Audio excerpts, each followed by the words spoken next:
Hello everyone, welcome back to our classes. जैसे कि आप सभी का रीट का एग्ज़ाम आने वाला है 17, 18, 19, 20 तक। तो उसके लिए आज जो है आपका जो फर्स्ट पेपर, आपका जो फर्स्ट पार्ट जो है आपके, जिसके अंदर हम जो पढ़ते हैं राजस्थान का भौतिक, भौगोलिक, ऐतिहासिक, सांस्कृतिक ज्ञान और राजस्थानी भाषा, जो आपके 80 मार्क्स का जो ये एक पोर्शन आता है, उसमें से जो आज हम कवर करने वाले हैं वो कवर करने वाले हैं भूगोल को। इसका मतलब ये है कि आपकी रीट की ज्योग्राफी की जो मैराथन क्लास है वो रहने वाली है। सबसे पहले तो इस क्लास को स्टार्ट करने से पहले हम इस क्लास के अंदर देखेंगे कि ये जो आपका सिलेबस है भूगोल का रीट के अंदर, उसे आप किस तरीके से कवर करेंगे।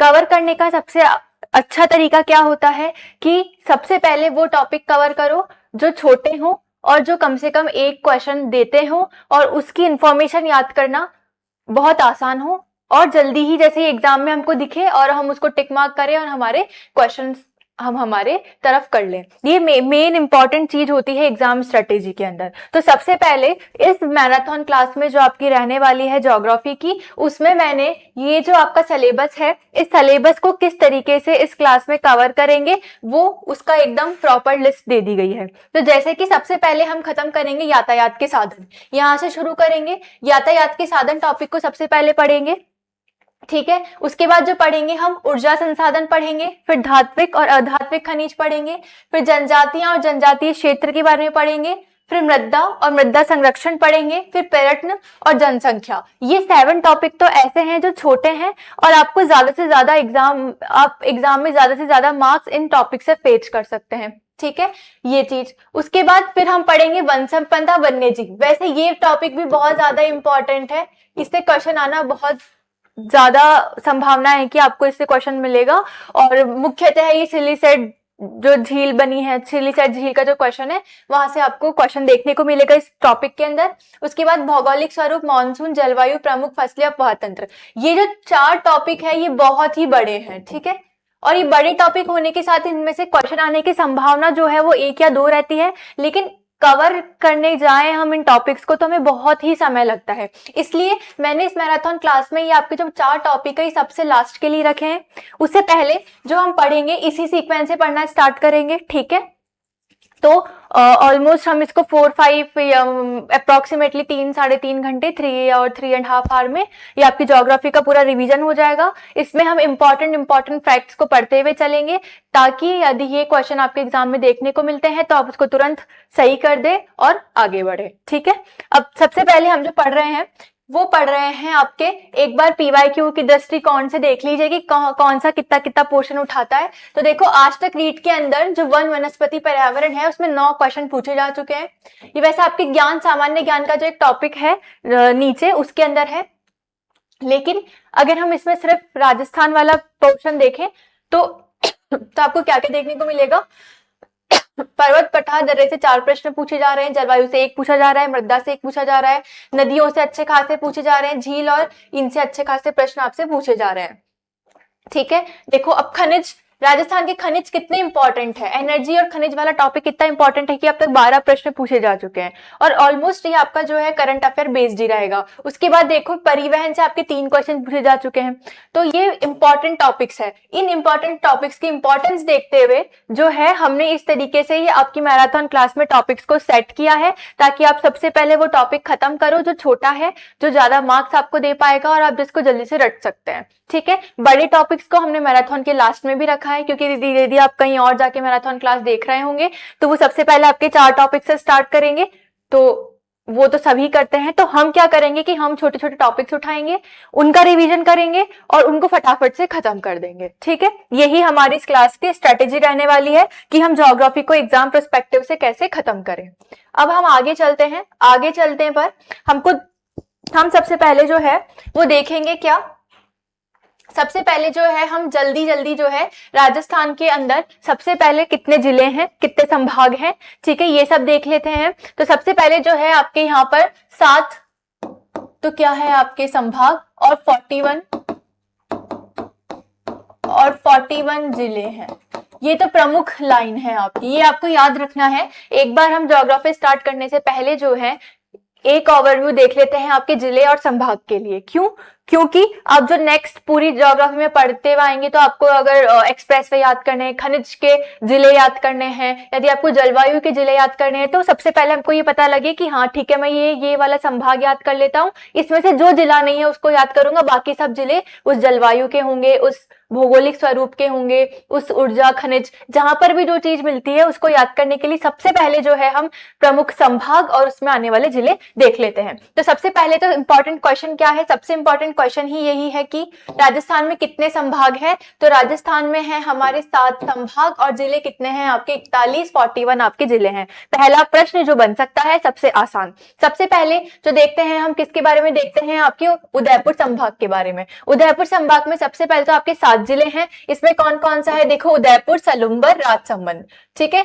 ये तो उदयपुर, सलुम्बर, राजसमंद और चित्तौड़गढ़, ये 4 का पेयर तो हमको हमेशा याद रखना है। क्या, उदयपुर से अलग हुआ सलुम्बर, उदयपुर, सलुम्बर, राजसमंद और चित्तौड़गढ़।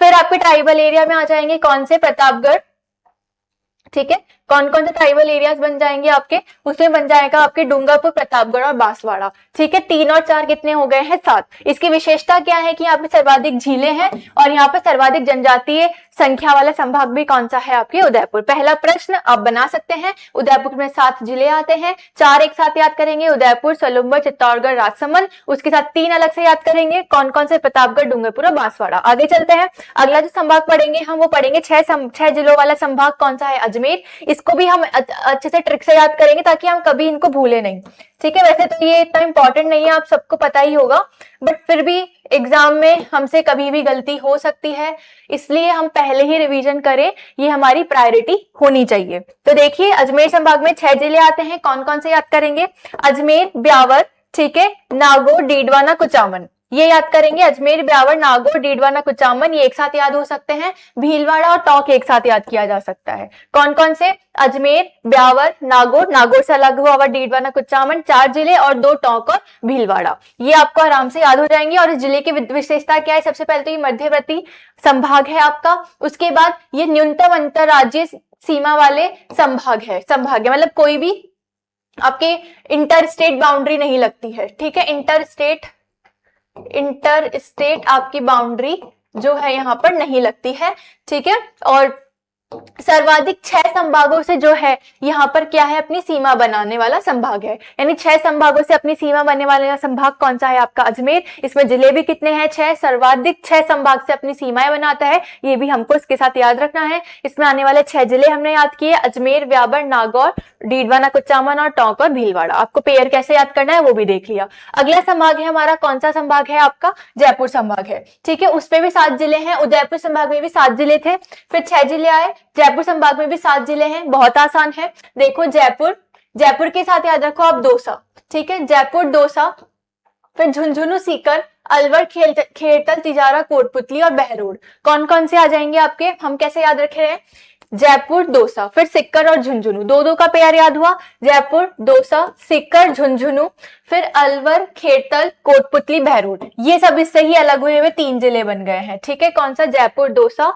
उसके बाद अलवर, खेड़तल, तिजारा, कोटपुतली, बहरोड और जो बच गया है आपके सीकर और झुंझुनू, ठीक है। इसके क्या आगे जो देखते हैं वो देखते हैं हम जोधपुर संभाग में कुल 8 जिले हैं। अब 8 जिले याद करना बहुत ही आसान है, देखो जोधपुर के साथ है आपका जालोर, पाली, सिरोही, फलोदी। अब सबसे पहले जो है आप बॉर्डर वाले सारे जिले याद कर लो, कैसे, बाड़मेर, बालोतरा, बाड़मेर याद था, अलग हुआ बालोतरा, जैसलमेर और फालोदी। उसके बाद जो है आपके आ जाएगा आगे वाले, अंदर वाले याद करेंगे तो जालोर, सिरोही, पाली और जोधपुर, जालोर, सिरोही, पाली, जोधपुर, बाड़मेर, बालोतरा, जैसलमेर और फालोदी, ये 8 जिले जो है आपके कौन से संभाग के हैं, आपके जोधपुर संभाग के हैं। इसकी विशेषता क्या है कि यहाँ पर न्यूनतम वर्षा होती है, न्यूनतम जो है आर्द्रता वाला जिला है, ठीक है, ये सबसे लंबी अंतरराष्ट्रीय सीमा बनाती है। उसके अलावा यहाँ पे सर्वाधिक जिले वाला संभाग है, न्यूनतम जनघनत्व है और सर्वाधिक जनसंख्या वृद्धि दर यहाँ पर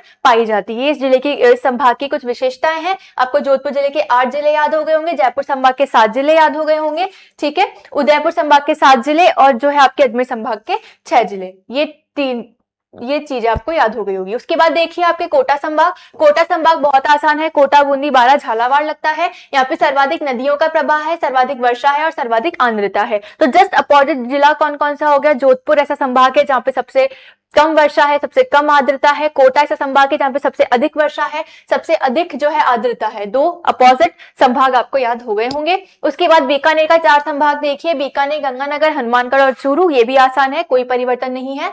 ठीक है, यहाँ पर सबसे पहले न्यूनतम नदियां हैं, न्यूनतम जो है अंतर राज्य सीमा वाला संभाग है। ठीक है, क्योंकि बीकानेर सबसे कम बॉर्डर लाइन बनाता है आपके इंटरनेशनल लाइन से, ही हमको पता है। दूसरी बात, यहाँ पर सर्वाधिक नहरों की द्वारा सिंचाई की जा रही है और संभागीय मुख्यालय वाला संभाग है। ठीक है, ये आपको सारे याद हो गए होंगे। कौन कौन से याद किए हैं, हमने याद किए हैं कि उदयपुर और जयपुर के साथ तो 7-7 जिले लगते हैं। ठीक है, जोधपुर के साथ सर्वाधिक जिले कितने लगते हैं, 8। अजमेर के साथ जो लगते हैं वो कितने लगते हैं आपके, 6। बीकानेर और कोटा के साथ कितने लगते हैं आपके, 4 और 4 लगते हैं। ठीक है, ये हमने देखा। और उसके बाद जो है हमने देखा एक जिला कौन सा बच गया है आपका, भरतपुर। भरतपुर जिला जिसके साथ कितने लगेंगे आपके, 5 डिस्ट्रिक्ट, जिसमें क्या है आपके बी के 2 जिले हैं, भरतपुर और डी। फिर आपके धौलपुर आ जाएगा, करौली आ जाएगा और सवाई माधोपुर आ जाएगा। ये 5 जिले कौन से लगते हैं आपके भरतपुर संभाग में, कौन सा, बीबी, भरतपुर सेल, भरतपुर, धौलपुर, सॉरी भरतपुर, डीग, धौलपुर, BDD, भरतपुर, धौलपुर, डीग, करौली और सवाई माधोपुर। ये कितने जिले वाले संभाग वाले हैं आपके साथ, और ये सर्वाधिक अंतरराज्यीय सीमा बनाते हैं। ठीक है, तो हमने क्या क्या याद किया, एक बार कंक्लूजन में, यदि जैसे कि आपने आलोक राज जी का स्टेटमेंट सुना होगा कि आपके रीट का पेपर थोड़ा सा एनालिटिकल देंगे। एनालिटिकल का मतलब क्या होता है कि आप जो चीजें याद कर रहे हैं उसको एग्जाम में आप इंप्लीमेंट कर पाए। यदि आपने सारे जिले और संभाग याद किए हैं, यदि आपसे क्वेश्चन पूछ ले कि इन सबको मिलाओ या इनको बढ़ते क्रम में, मतलब डिसेंडिंग असेंडिंग ऑर्डर में इसको अरेंज कीजिए जिलों के अनुसार, तो वो सब आपको याद आना चाहिए। तो अब इस पूरी स्लाइड को पढ़ने के बाद हमारा कंक्लूजन क्या होना चाहिए वो लिख लेते हैं। सबसे ज्यादा जोधपुर 8 जिलों से, फिर उदयपुर और जयपुर 7 जिलों से जमाएंगे, फिर 6 जिलों वाला कौन सा है आपका, अजमेर। ठीक है, उसके बाद जो है आपके भरतपुर जो 5 रखता है, कोटा और बीकानेर जो 4-4 जिले रखता है। ठीक है, ये आपका कंक्लूजन हो गया है। ये आपको इंपॉर्टेंटली याद रहना चाहिए, जमाना 8-7-6-5-4-4। ठीक है, ये आपसे पूछा जा सकता है, इसी को एनालिटिकल स्टडी कहते हैं। ठीक है, ये तो हो गया आपके सबसे पहले क्या, जो हमको मुख्यतः चीजें पता होनी चाहिए। ठीक है, अब देखो सर्वाधिक जिले के साथ सीमा बनाने वाला जिला जो 7-7 जिलों के साथ बनाता है, जयपुर, नागौर, पाली और चित्तौड़गढ़ है। 6 जिलों के साथ बनाने वाला अलवर, दौसा, भीलवाड़ा, अजमेर, ब्यावर और कोटा। पहले जो पाली हुआ करता था वो 8 जिलों के साथ बनाता था, लेकिन अब कितने के साथ बनाता है, आपके 7 जिलों के साथ अपनी सीमाएं साझा करता है। अब एक बार इसका जो आपका रवीरा, जो आपने सुनी होगी राजस्व मंडल की जो पत्रिका आती है, उसके अंदर ये मैप दे रखा है। तो इस मैप के अंदर आप एक बार जल्दी से अपनी सारी डिस्ट्रिक्ट देख लीजिए कौन सा कहाँ है। तो सबसे पहले देखो यहाँ पे बीकानेर पूरा संभाग, ये हमने देख लिया है। ठीक है, श्रीगंगानगर, हनुमानगढ़, बीकानेर, चूरू। फिर आपका जोधपुर संभाग, ठीक है, जिसके अंदर फालोदी, जोधपुर, पाली, बालोतरा, बाड़मेर, जालोर, सिरोही, जैसलमेर। फिर जो है आपका नीचे से उदयपुर संभाग, डूंगरपुर, बांसवाड़ा, प्रतापगढ़, उदयपुर, सलूम्बर। अब सलूम्बर जो है वो आपके कौन से डायरेक्शन में पड़ता है, तो सलूम्बर जो अलग हुआ है वो अलग हुआ है आपके साउथ ईस्ट डायरेक्शन से। ठीक है, दक्षिण पूर्व डायरेक्शन के अंदर सलूम्बर से, उदयपुर से अलग हुआ जिला सलूम्बर है, ये हमने देखा। उसके अलावा राजसमंद और चित्तौड़गढ़। फिर जो है आपके अजमेर संभाग देखेंगे हम, ये नागौर, डीडवाना, कुचामन, अजमेर, ब्यावर, भीलवाड़ा और टोंक। फिर जयपुर संभाग में जयपुर, ठीक है, जयपुर, सीकर, झुंझुनू, कोटपुतली, बहरोड, खेतल, तिजारा, अजमेर, दौसा। ठीक है, और बाकी जो बचा हुआ है आपके भरतपुर संभाग में डीग, भरतपुर, धौलपुर, करौली और सवाई माधोपुर। फिर कोटा संभाग में देखा हमने बूंदी, कोटा, बारां और झालावाड़। ठीक है, ये सारे हमने संभाग के अनुसार कहाँ पर कौन सी कैसी बॉर्डर्स लग रही है, ये मैप ध्यान रखोगे तो आप बहुत सी चीजें आने वाले जो आपकी आगे क्लासेस है उसको रिकॉल कर पाओगे। ठीक है, तो इसको एक बार ध्यान से आप खुद फिल करें, वैसे तो अब जरूरत नहीं है, आप सबने इतना पढ़ ही लिया होगा।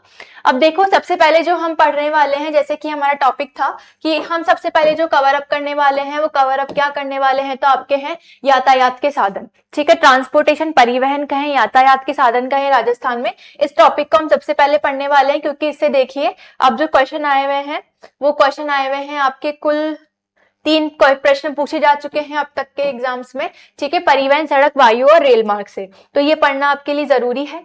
तो सबसे पहले हम स्टार्ट करते हैं। ये 2023 के अंदर जो क्वेश्चन आया था, देखो हम पुराने पीवाईक्यूज क्यों नहीं ले रहे हैं, उसका एक कारण है, और कारण ये है कि अब वैसे भी ट्रेंड बदल रहा है और पीवाईक्यूज आप सॉल्व करें, लेकिन जो भी आपके यहाँ पर डाटा लिखे हुए हैं वो सब आपके जो क्वेश्चन आए हुए थे उन्हीं को ही हमने थ्योरी फॉर्म में कन्वर्ट किया और आपके लिए यहाँ पर एक रिवीजन मैराथन ला दी, क्योंकि क्वेश्चन आंसर नहीं है, जो जो आंसर थे क्वेश्चंस के वो सारे के सारे आपके शॉर्ट नोट्स बनाए, जितने भी पीवाईक्यू थे उन सबको एक सिंगल लीनियर फॉर्म में ला दिया, और यही क्या है आपके रिवीजन मैराथन होती है, ठीक है, ये सबको पता चल गया। सबसे पहले जो है आपके दिल्ली वडोदरा, दिल्ली मुंबई ग्रीनफील्ड एक्सप्रेसवे का क्वेश्चन पूछा गया है, ठीक है। इस ग्रीनफील्ड एक्सप्रेसवे के क्वेश्चन में पूछा गया है कि कहां से पास नहीं होता है, दिल्ली वडोदरा ग्रीनफील्ड एक्सप्रेसवे जिले से नहीं गुजरता है, यानी किस जिले से नहीं गुजरता है, कैसे सॉल्व करेंगे जब हमें पता होगा कि कहां से गुजरता है, ठीक है। तो इसी के लिए हम पूरा ट्रांसपोर्टेशन टॉपिक पढ़ रहे हैं, क्यों, क्योंकि उन्होंने ट्रांसपोर्ट यातायात से प्रश्न उठाया, इस प्रश्न को सॉल्व करने के लिए अब हमको पूरा यातायात पढ़ना पड़ेगा। तो आइए अब सबसे पहले हम क्या पढ़ना स्टार्ट करते हैं, यातायात के साधन राजस्थान के अंदर कौन कौन से हैं।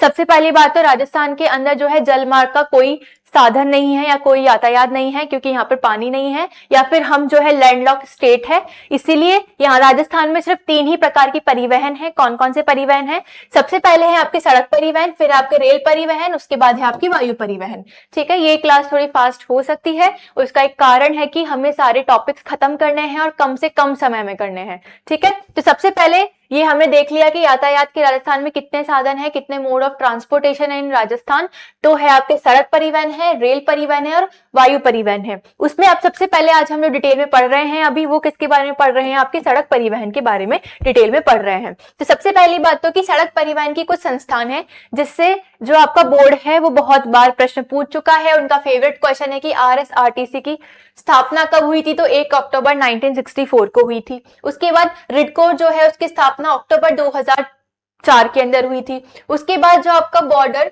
यानी सीमा सड़क संगठन है उसकी स्थापना 1960 के अंदर हुई थी, और एक ही चेतक परियोजना चलाता है। चेतक परियोजना के तहत क्या करता है, जितने भी आपके बॉर्डर एरियाज है वाले डिस्ट्रिक्ट्स है, इन डिस्ट्रिक्ट्स पर जो सड़क बनाने का कार्य है वो चेतक परियोजना के तहत कौन बना रहा है, आपके BRO बना रहा है, और जिसकी स्थापना कब हुई थी, आपके 1960 के अंदर हुई थी। ये प्रश्न आपसे पूछा जा सकता है कि जो BRO है वो कौन सी परियोजनाओं के तहत आपके बॉर्डर रीजन्स में रोड बनाता है, तो वो चेतक परियोजना है, और इसका खुद का संगठन कब किया गया था, आपके 1960 के अंदर किया गया था, ठीक है। इसके अलावा भी और संस्थान है जो 2004 में आपके हाईवे की संस्थान ले लो, ठीक है, NHAI ले लो इंडिया की, वो और भी इंपॉर्टेंट संस्थान थी, लेकिन ये जो आपके पिछले PYQ से पूछा गया है वो इंपॉर्टेंट है, इसलिए हम पहले 3 संस्थान को पढ़कर जरूर जाएंगे। आगे देखिए, आगे देखेंगे तो हम इंपॉर्टेंट है जो आपकी इकोनॉमिक सर्वे में भी हर साल दिया होता है, ठीक है। तो इस बार क्या दिया है, आपके राजस्थान का के अंदर जो सड़क है उसका वर्गीकरण कैसे किया गया, और उसकी लंबाई के अनुसार कौन सी सबसे ज्यादा है, कौन सी सबसे कम है, इस प्रकार से हम पूरा वर्गीकरण भी पढ़ेंगे आपकी सड़कों का। तो सबसे ज्यादा सड़क जो है राजस्थान के अंदर वो कौन सी है आपकी, पहले ग्रामीण सड़कें हैं, फिर अन्य जिला सड़कें, फिर राज्य राजमार्ग।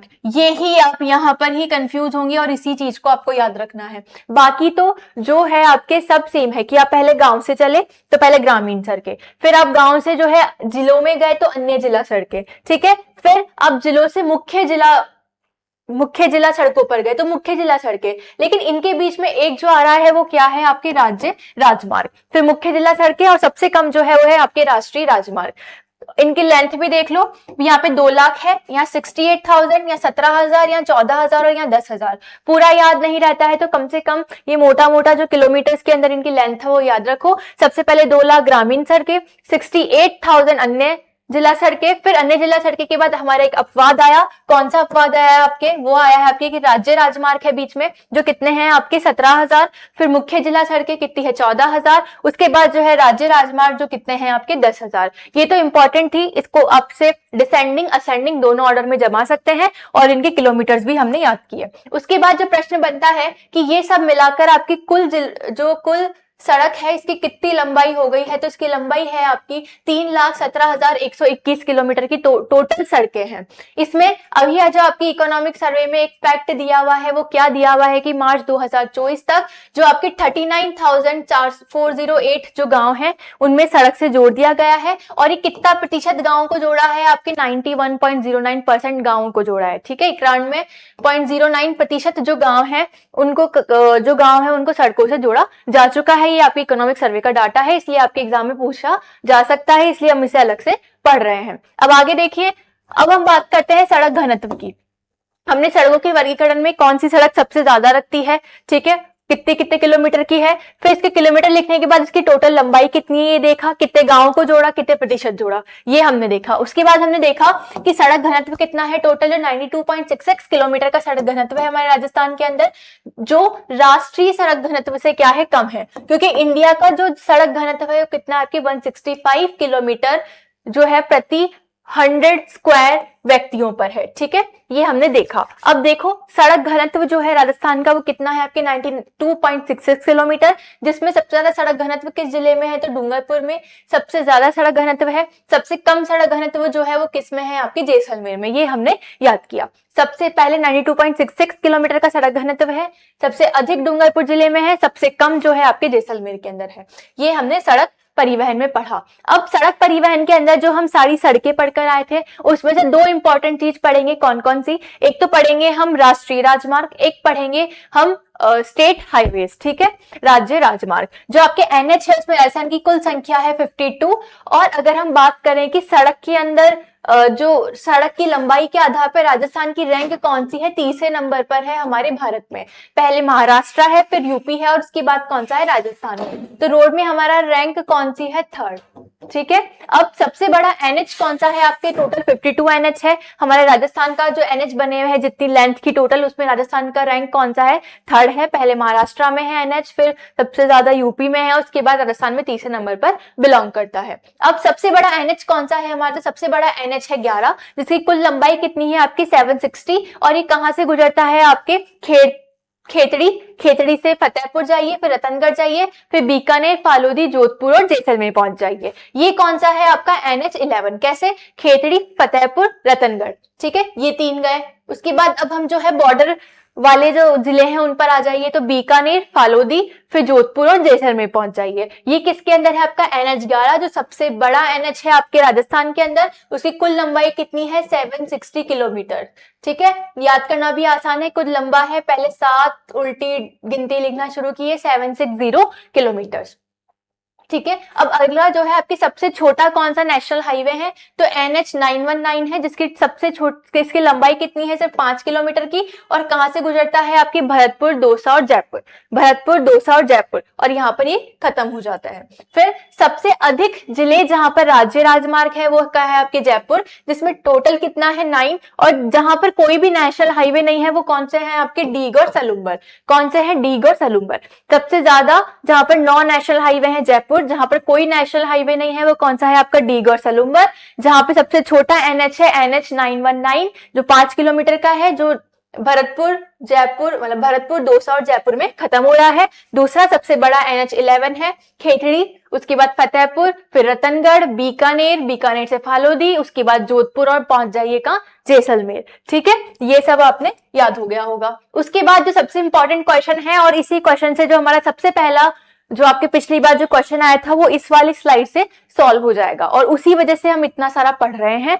तो देखिए, सबसे पहले आप सबको पता होगा कि जो भारत है वहां पर 2 गलियारे हैं, 2 कॉरिडोर हैं। एक तो है आपका उत्तर दक्षिण कॉरिडोर, ठीक है,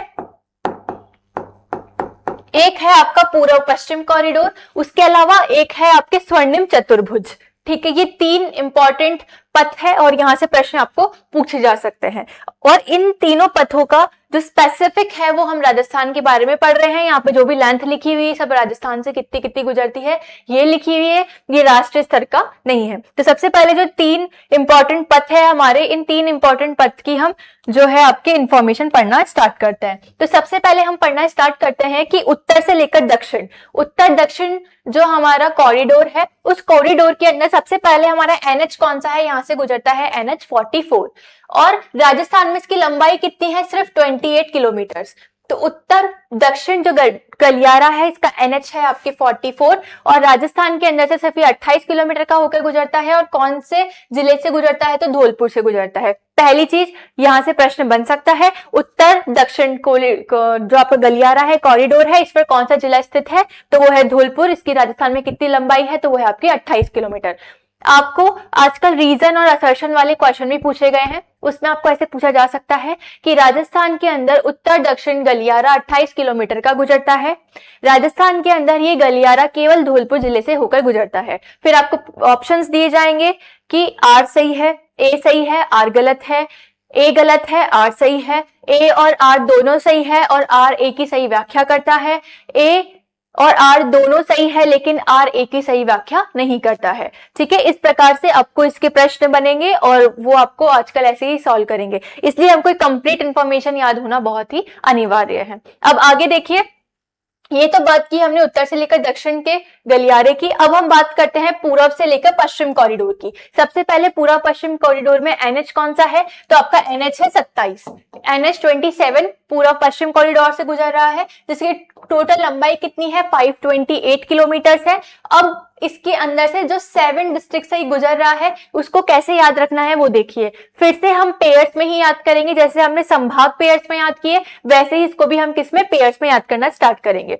तो सबसे पहले पेयर्स बनाइए। ये NH27 है जो आपका पूर्व पश्चिम कॉरिडोर है, ठीक है, गलियारा है। इसमें कौन कौन से जिले हैं उसके पेयर बनाइए। पहले सिरोही और उदयपुर, एक साथ याद रखिए, सिरोही उदयपुर, फिर चित्तौड़गढ़ भीलवाड़ा, सिरोही उदयपुर चित्तौड़गढ़ भीलवाड़ा। उसके बाद आपके हाड़ौती में गुजरता है झालावाड़ को छोड़ के। तो कौन कौन से बचा, झालावाड़ के बाद 3 डिस्ट्रिक्ट बचे, कोटा, बारां और बूंदी। तो आपको याद हो गया होगा कि NH27 जो है वो दो पेयर में, सिरोही उदयपुर चित्तौड़गढ़ भीलवाड़ा, पास पास में है दोनों, सिरोही उदयपुर चित्तौड़गढ़ भीलवाड़ा इधर पास में है और हाड़ौती के अंदर हमने झालावाड़ को छोड़ा, बाकी सब में से ही गुजर रहा है। तो ये कौन सा है आपका पूर्व पश्चिम गलियारा, जो सिरोही उदयपुर चित्तौड़गढ़ भीलवाड़ा, फिर कोटा, बारां, बूंदी, झालावाड़ में नहीं है। ये हमने याद किया। इसकी कुल लंबाई कितनी है, 528 किलोमीटर्स। अब आगे जो है इंपॉर्टेंट वो कौन सा है आपका, गोल्डन क्वाड्रिलेटरल या स्वर्णिम चतुर्भुज। इसकी टोटल लंबाई कितनी है आपके, 722 किलोमीटर्स की है, 722 किलोमीटर की है। और इसका NH कौन सा है, 48। तो आपसे ये भी क्वेश्चन पूछा जा सकता है। देखिए, अब एनालिटिकल बात करें तो कि उत्तर दक्षिण कॉरिडोर से कौन सा NH गुजरता है, तो यहां से NH गुजर रहा है आपका 44, ठीक है। फिर हमसे पूछा पूर्व पश्चिम से कौन सा NH गुजर रहा है, तो पूर्व पश्चिम से आपका NH गुजर रहा है 27। फिर हमसे पूछ सकते हैं कि गोल्डन ट्राइंगल यानी स्वर्णिम चतुर्भुज जो है इससे कौन सा NH गुजर रहा है, तो इससे गुजर रहा है NH48। ये होती है आपके मतलब कंक्लूजन की पूरी स्लाइड में हमको ये तो याद होना चाहिए। अब देखो, सबसे पहले 722 किलोमीटर का है, ये 528 किलोमीटर का है और ये सब 28 किलोमीटर का है, 3 चीज। उसके बाद ये जो है ये भी जो है आपके 60 डिस्ट्रिक्ट से होके गुजरता है। कौन कौन से, सबसे पहले पेयर्स में ही याद रखो, अलवर जयपुर, एक साथ याद रखो अलवर जयपुर, फिर अलग से अजमेर, वही भीलवाड़ा चित्तौड़गढ़, भीलवाड़ा चित्तौड़गढ़, भीलवाड़ा चित्तौड़गढ़, भीलवाड़ा चित्तौड़गढ़, ठीक है। उसके बाद है उदयपुर और डूंगरपुर, उधर हमने उदयपुर और सिरोही याद किया, इधर हमने उदयपुर डूंगरपुर याद किया, ठीक है। भीलवाड़ा चित्तौड़गढ़, भीलवाड़ा चित्तौड़गढ़, फिर अजमेर, अलवर और जयपुर, ठीक है। ये तो कौन से हो गए हैं आपके पूर्व पश्चिम गलियारे के अंदर। अब ये तीनों हमने पढ़ लिया है और यहाँ से आपके अगर प्रश्न बने तो बन सकता है। अब सेम चीज जो है अब हम पढ़ना स्टार्ट करते हैं आगे। ये फिर से रिवाइज कराने की जरूरत है, एक बार हम रिवाइज कर लेते हैं कि सबसे पहले जो है आपके उत्तर दक्षिण गलियारा 28 किलोमीटर का, राजस्थान में एक जिला धौलपुर 28 किलोमीटर, पूर्व पश्चिम गलियारा जो है 528 किलोमीटर, पेरिया याद किया, सिरोही उदयपुर, उसके बाद भीलवाड़ा कोटा और फिर कोटा बूंदी और बारां। उसके बाद हमने NH48 गोल्डन क्वाड्रिलेटरल पर 7 जिले अलग से याद किए, जिसमें हमने याद किया जयपुर और अलवर, फिर हमने अजमेर याद किया, भीलवाड़ा चित्तौड़गढ़ और उदयपुर के साथ यहाँ पर हमने डूंगरपुर याद किया। ये तो कौन सा हो गया है आपके सारे जो NH है, कौन कौन से हैं, कौन कौन से गुजरते हैं, ये सब। अब अगला बात करते हैं हम राज्य राजमार्ग की। तो राज्य राजमार्ग सबसे पहले तो 192 है, संख्या की दृष्टि से सबसे ज्यादा एसएच जो है आपके स्टेट हाईवे वो स्टेट हाईवे कहाँ है आपके नागौर में, कहां पर है आपके नागौर के अंदर है सबसे ज्यादा संख्या में। सबसे बड़ा स्टेट हाईवे कौन सा है आपके, तो सबसे बड़ा स्टेट हाईवे है आपके झालावाड़ से, जो झालावाड़ से मथुरा तक जो गुजरता है, ठीक है, झालावाड़ मथुरा 403 किलोमीटर का। कौन सा, SH1, सबसे वन स्टेट हाईवे 1 सबसे बड़ा स्टेट हाईवे है राजस्थान का, जो झालावाड़ से होते हुए मथुरा तक जाता है। दूसरा सबसे छोटा जो है SH34 है, जो सिर्फ 3 किलोमीटर का है। ये दो चीजें आपको याद हो गई होगी, सबसे बड़ा SH1, सबसे छोटा की संख्या कौन सी, SH34। दूसरी बात, ऐसा जिला जहां पर सबसे ज्यादा लंबाई है आपके SH की, वो कौन सा है, जोधपुर में सबसे ज्यादा लंबाई है आपके स्टेट हाईवे की। सबसे कम लंबाई कौन सी कहां पर है आपके, जैसलमेर के अंदर है, ठीक है, सबसे कम लंबाई कहां है आपके, जैसलमेर के अंदर। अब आगे चलिए, अब हम पढ़ते हैं किसके बारे में, आपकी सड़क में ही एक्सप्रेस वे के बारे में। एक्सप्रेस वे की बात करें तो सबसे पहले जो है, जो हमने पहली बार प्रश्न सॉल्व किया था कि दिल्ली वडोदरा, दिल्ली मुंबई वडोदरा एक्सप्रेस हाईवे जो है, ग्रीनफील्ड एक्सप्रेस हाईवे, इसका NH कौन सा है आपका, 148 है, पहली बात तो ये, ठीक है।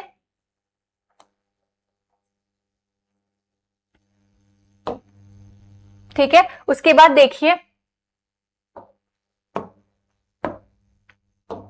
उसके बाद जो है ये राजस्थान के अंदर कितने किलोमीटर का गुजरता है, 373 किलोमीटर का गुजरता है। और इसमें से ही हमारे से क्वेश्चन पूछा गया था कि ये कौन से डिस्ट्रिक्ट से नहीं गुजरता, तो हमें याद क्या करना है कि कौन से डिस्ट्रिक्ट से गुजरता है। तो देखिए, सबसे पहले इसको भी हम पेयर में याद करना शुरू करेंगे। तो देखिए, ABCD वाले आपको जिले पता ही होंगे, जिसमें हमको क्या क्या याद रखना है, अलवर, दौसा और डीग, यानी ADD, यदि AD भी याद रख लेंगे तो भी आपको याद हो जाएगा, अलवर, दौसा और डीग, इन 3 जिलों में से पहले।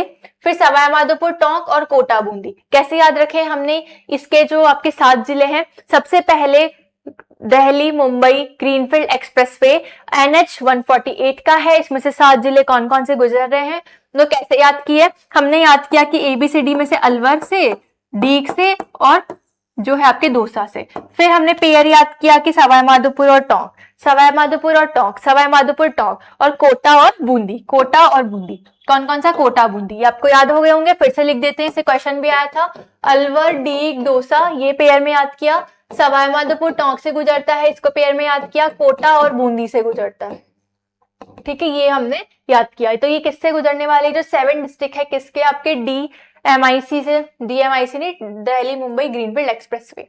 फिर है आपका अमृतसर जामनगर, या फिर इसको कहे कि सांगरिया हनुमानगढ़ से लेकर सांचौर वाला जो है, वो कौन कौन से जिलों से गुजर रहा है, इसको सब देख लीजिए, गंगानगर, हनुमानगढ़, बीकानेर, फालोदी, ठीक है। उसके बाद है जोधपुर, बालोतरा और जालोर, गंगानगर, हनुमानगढ़, बीकानेर, फालोदी, फिर जोधपुर, बालोतरा और जालोर, ठीक है। इससे कौन सा गुजरता है आपके, सांचर या सांचौर, जो है आपके अमृतसर जामनगर वाला एक्सप्रेसवे, वो। दूसरी बात, जयपुर भटिंडा, ये एक्सप्रेसवे है। चंबल एक्सप्रेसवे है, और सॉरी, जयपुर बांदीकुई एक्सप्रेसवे, यानी दौसा में जो है बांदीकुई, वो, तो जयपुर बांदीकुई एक्सप्रेसवे। फिर है चंबल एक्सप्रेसवे, और एक एक्सप्रेसवे कौन सा बच गया आपके, वो है आपके भटिंडा अजमेर एक्सप्रेसवे, जो कहां कहां से गुजरता है, तो देखिए, हनुमानगढ़, चूरू, सीकर, हनुमानगढ़, चूरू, सीकर, नागौर और अजमेर। आप एक तो अमृतसर वाला याद कर लीजिए और एक भटिंडा वाले जिले याद कर लीजिए, क्योंकि ये थोड़े इंपॉर्टेंट है, इससे क्वेश्चन पूछा जा सकता है, इसलिए हमने दोनों याद करे। कौन से, अमृतसर जामनगर के अंदर है सांगरिया, सांचौर, गंगानगर, हनुमानगढ़, बीकानेर, फालोदी, जोधपुर, बालोतरा, जालोर। फिर भटिंडा अजमेर वाले में कौन कौन से गुजरते हैं, हनुमानगढ़, चूरू, बीकानेर, और सॉरी सीकर, और उसके बाद जालोर, नागौर और अजमेर। अब आगे देखिए, अब सबसे पहले जो है आपकी अभी अभी जो बजट की घोषणा की गई थी, और दूसरी बात आपसे पूछा जा सकता है कि जो एक्सप्रेसवे हैं, इनको 2014-15 के बजट में घोषित किया गया था। उसके बाद जो है आपकी 9 एक्सप्रेसवे की घोषणा की गई थी अभी आपके 2024 वाले जो बजट आया उसके अंदर, तो उसके अंदर आपके 9 एक्सप्रेसवे बनाने की घोषणा की गई थी, जो आपके हाइब्रिड मोड पे बनाए जाएंगे, ठीक है। 9 एक्सप्रेसवे बनाने की घोषणा की गई, हाइब्रिड मोड पे बनाए जाएंगे। कौन कौन से वो 9 एक्सप्रेसवे हैं, उनको याद करना बहुत आसान है, आप ये याद कर लीजिए, क्योंकि यहाँ से क्वेश्चन पूछना बहुत ही जो है, मतलब ऐसा है कि यहाँ से क्वेश्चन पूछे जा सकते हैं।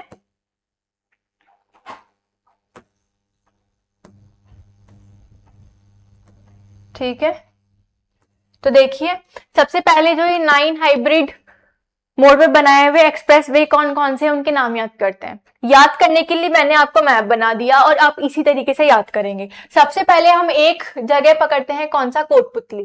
कोटपुतली से लेकर 3 डिस्ट्रिक्ट्स में जा रहे हैं, कौन कौन सा, कोटपुतली किशनगढ़ पहला, कोटपुतली बीकानेर दूसरा, कोटपुतली श्रीगंगानगर तीसरा। याद हो गया आपको 9 में से 3, तो आप सिर्फ 6 ही याद करने हैं। कौन कौन सा, कोटपुतली किशनगढ़, कोटपुतली बीकानेर, कोटपुतली गंगानगर। उसके बाद हम याद करते हैं कहां से, अजमेर से याद करो, तो अजमेर बांसवाड़ा, अजमेर बांसवाड़ा। 3 हमने याद कर ली, कहां से, कोटपुतली से। कोटपुतली से कहां, बीकानेर जाओ, गंगानगर जाओ, और उसके साथ जो है आप किशनगढ़ जाओ। 6 में से 3 ऐसे याद किए। फिर अगले 3 तो हम सीधा सीधा याद करेंगे। देखो, अजमेर से बांसवाड़ा, सीधा अजमेर से बांसवाड़ा। फिर जे से जे, यानी अजमेर से बांसवाड़ा, जालोर से झालावाड़, ठीक है, जालोर से झालावाड़, ये आपको याद हो जाएगा। और जयपुर से फालोदी, कौन सा याद करेंगे, जयपुर से फालोदी।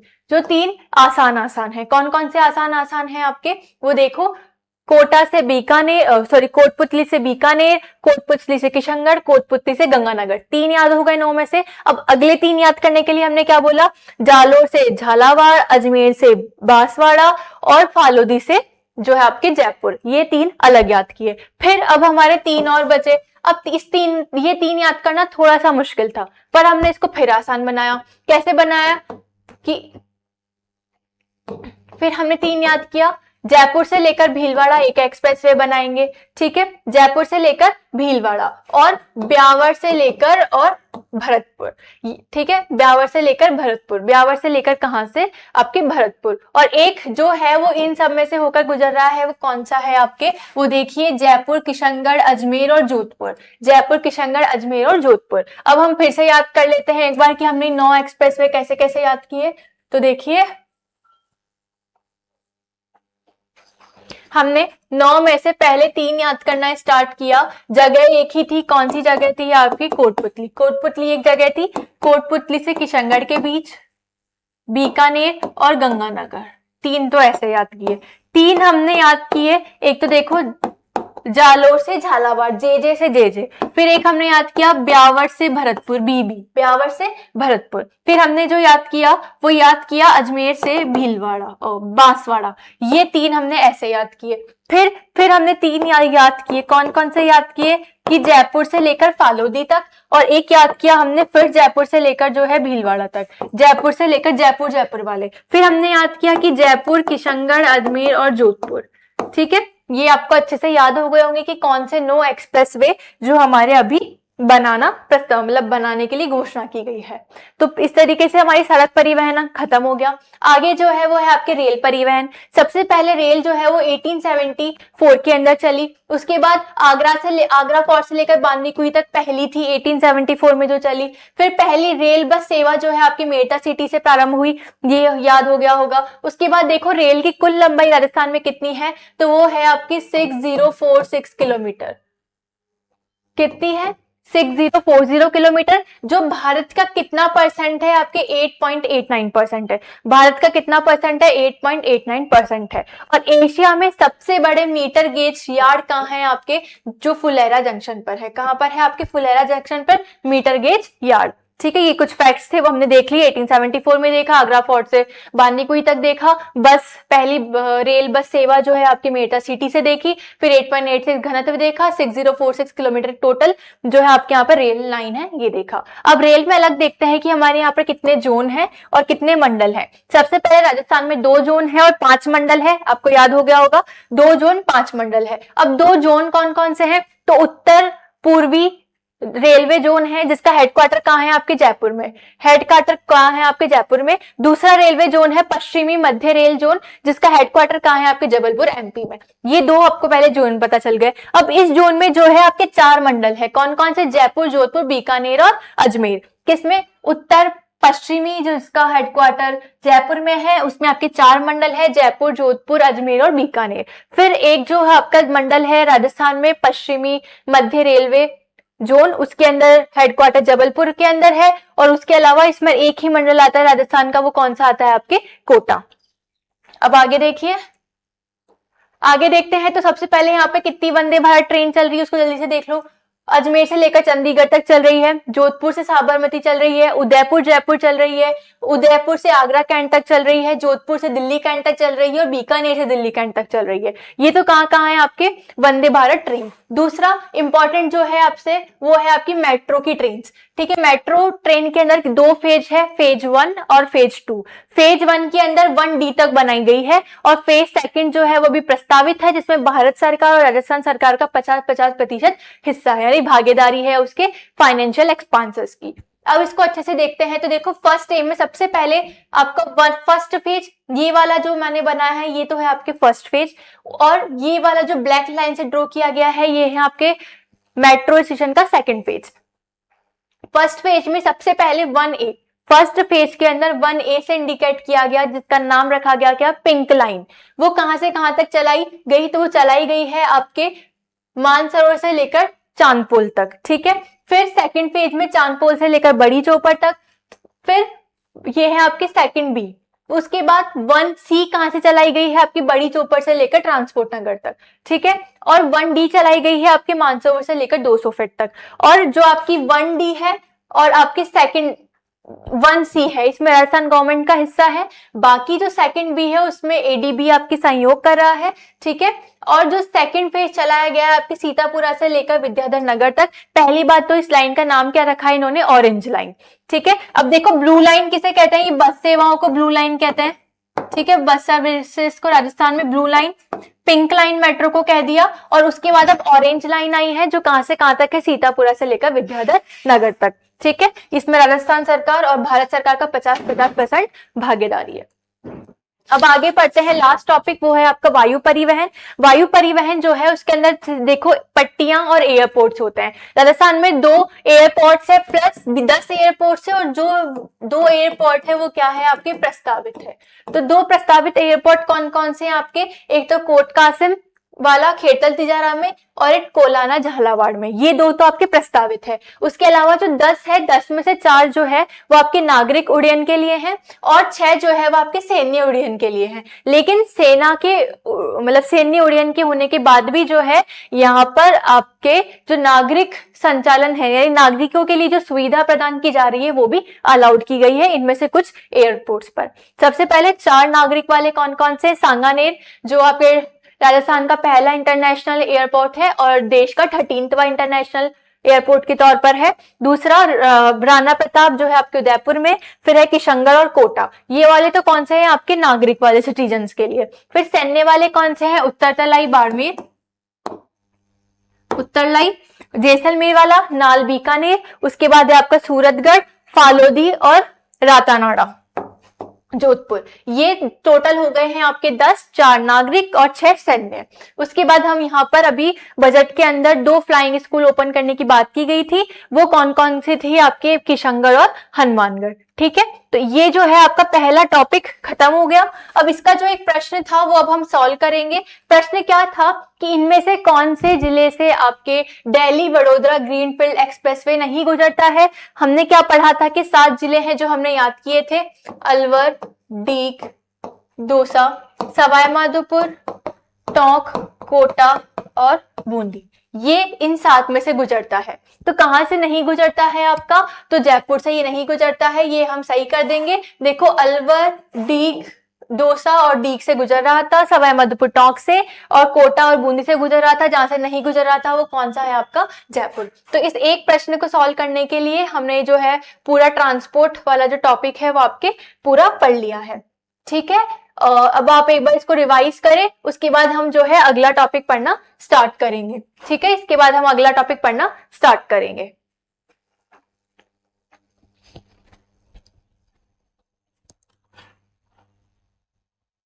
ठीक है, तो अब हम आगे पढ़ना स्टार्ट करते हैं।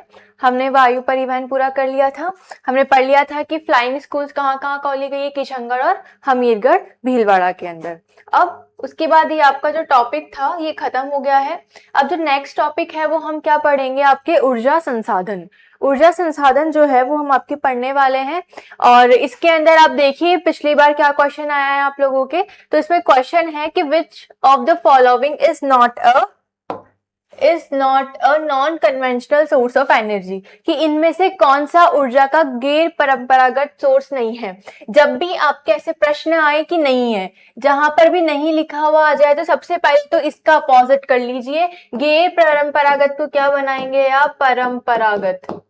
यानी हमको क्या बताना है कि इनमें से परंपरागत ऊर्जा का स्रोत कौन सा है।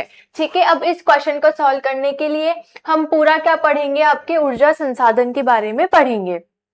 ठीक है, ऊर्जा संसाधन को शुरू करने से पहले हम देखते हैं कि ऊर्जा संसाधन दो तरीके के होते हैं। हमको एनर्जी कहाँ कहाँ से मिल रही है, एक तो कोई परंपरागत यानी कन्वेंशनल सोर्स ऑफ एनर्जी हो सकता है, दूसरा गैर परंपरागत यानी non conventional source of energy हो सकता है। सबसे पहले है परंपरागत कन्वेंशनल सोर्स ऑफ एनर्जी, और दूसरा जो आपके होगा वो होगा non conventional source of energy. ठीक है, ये दोनों चीजें आपको बतानी है इसके अंदर।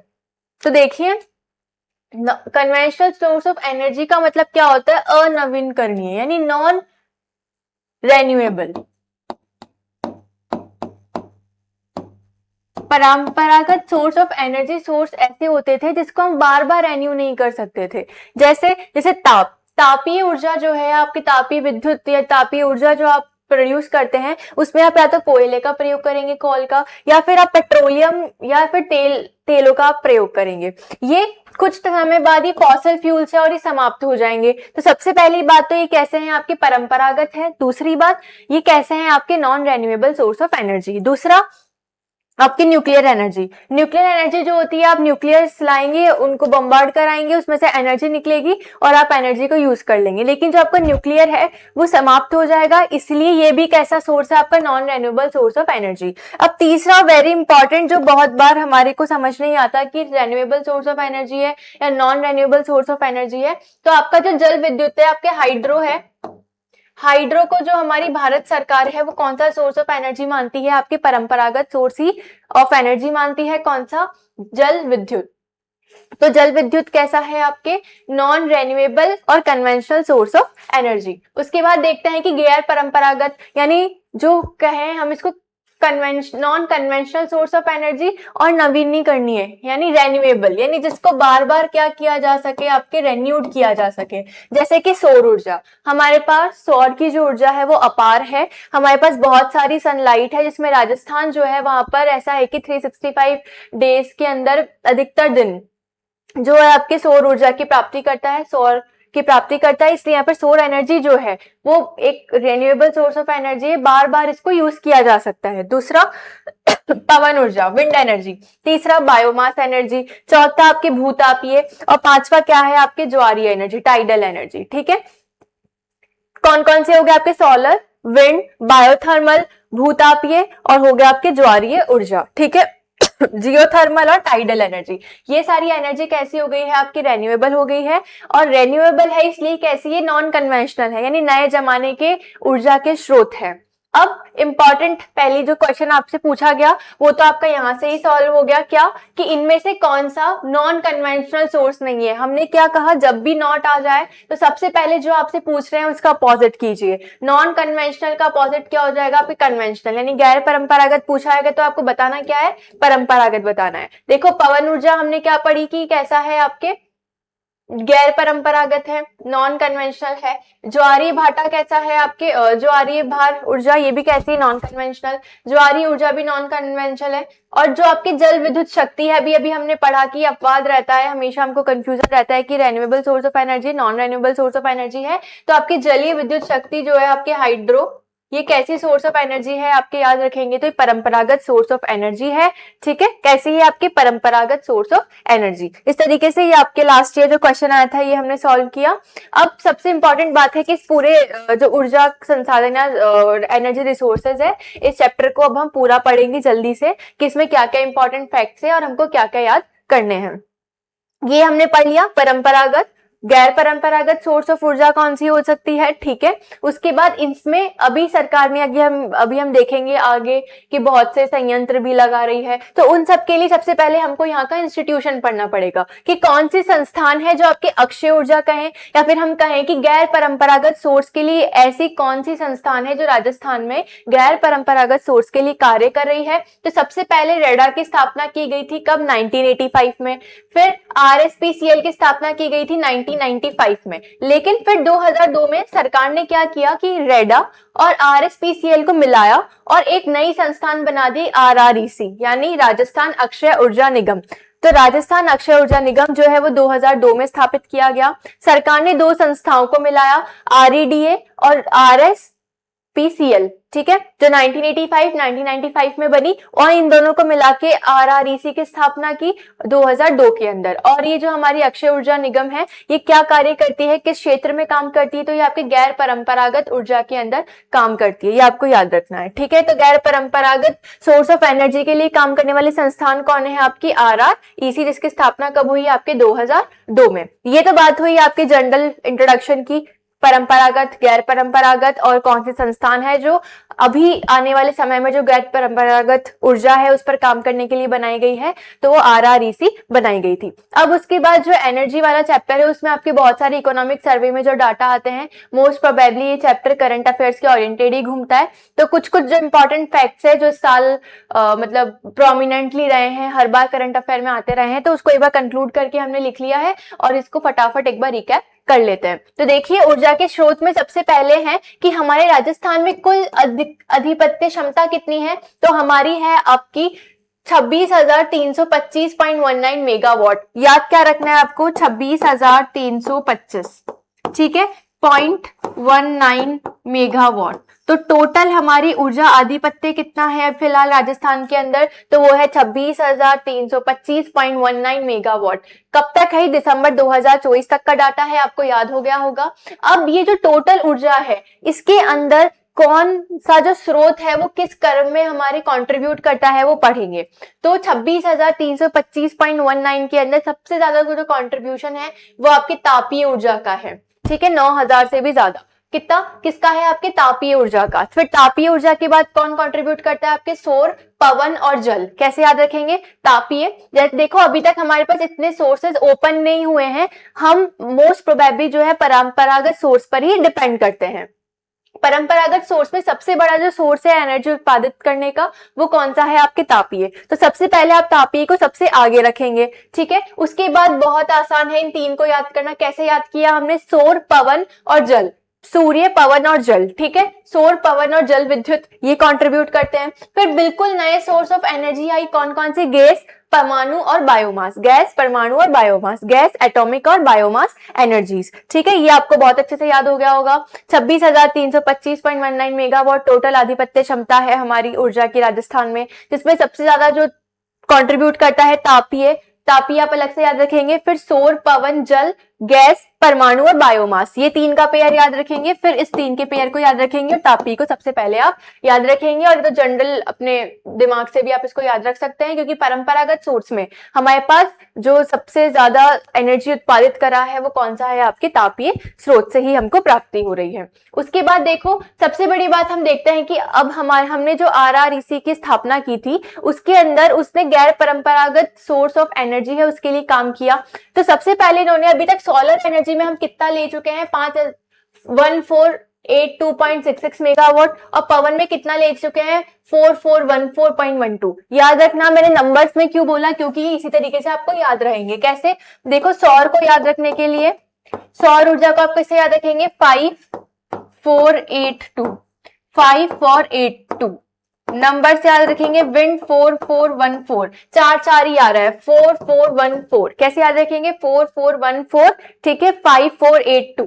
सौर ऊर्जा कितनी है आपकी, 5482। विंड एनर्जी कितनी है आपकी, 4414। 4। ये आपको दोनों मेगावाट कितने कितने हैं अभी वो याद हो गया होगा। अब ये जो टोटल है हमारा वो कितना परसेंट बनाता है, आपकी 37.59% को कंट्रीब्यूट करता है। कितना? पवन और सौर मिलके कितनी कर रही है? 37.59%। ये आपको याद रखना है। उसके बाद कुछ एग्जाम्स में क्वेश्चन पूछा जा रहा है कि ऊर्जा संरक्षण दिवस कब मनाते हैं, तो आप सभी को ही पता होगा कि 14 दिसंबर को आपके ऊर्जा संरक्षण दिवस मनाया जाता है। ये तो आपकी ओवरऑल बात हो गई, जो कुछ आपकी डाटा और फैक्ट्स है। उसके अलावा जो लगातार करंट अफेयर में रहे हैं उनको एक बार समराइज कर लेते हैं, ठीक है। तो सबसे पहली बात जो है आपकी वो है आपके कि सौर ऊर्जा में राजस्थान का रैंक कौन सी है? आपकी फर्स्ट है। सोलर एनर्जी के अंदर राजस्थान बहुत आगे बढ़ रहा है, और सोलर एनर्जी के अंदर राजस्थान की रैंक कौन सी है? आपकी फर्स्ट रैंक है। उसके बाद है आपकी विंड एनर्जी। विंड एनर्जी में रैंक कौन सी है? आपकी फिफ्थ, ठीक है। हाइड्रो में आपकी रैंक है 13th। उसके बाद गैस के अंदर रैंक है आपकी 8th, और फिर एटॉमिक में 5th और बायोमास में फर्स्ट। अगर कोई आपसे पूछे कि रैंक के अनुसार राजस्थान जो है भारत देश में रैंक के अनुसार कितना कितना रैंक रखता है, तो उसको असेंडिंग और डिसेंडिंग ऑर्डर में जमाइए, ऐसा भी क्वेश्चन आ सकता है।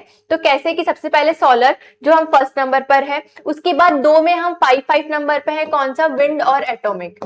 विंड और एटॉमिक में हम जो है वो फिफ्थ नंबर पर है, और सोलर पे हम फर्स्ट नंबर पर है, ठीक है। उसके बाद जो है आपका 8, 11th और 13th। 8 नंबर पर गैस, 11th नंबर पर बायोगैस और हाइड्रो 13th पर। पहले आपको 3 याद रखने हैं।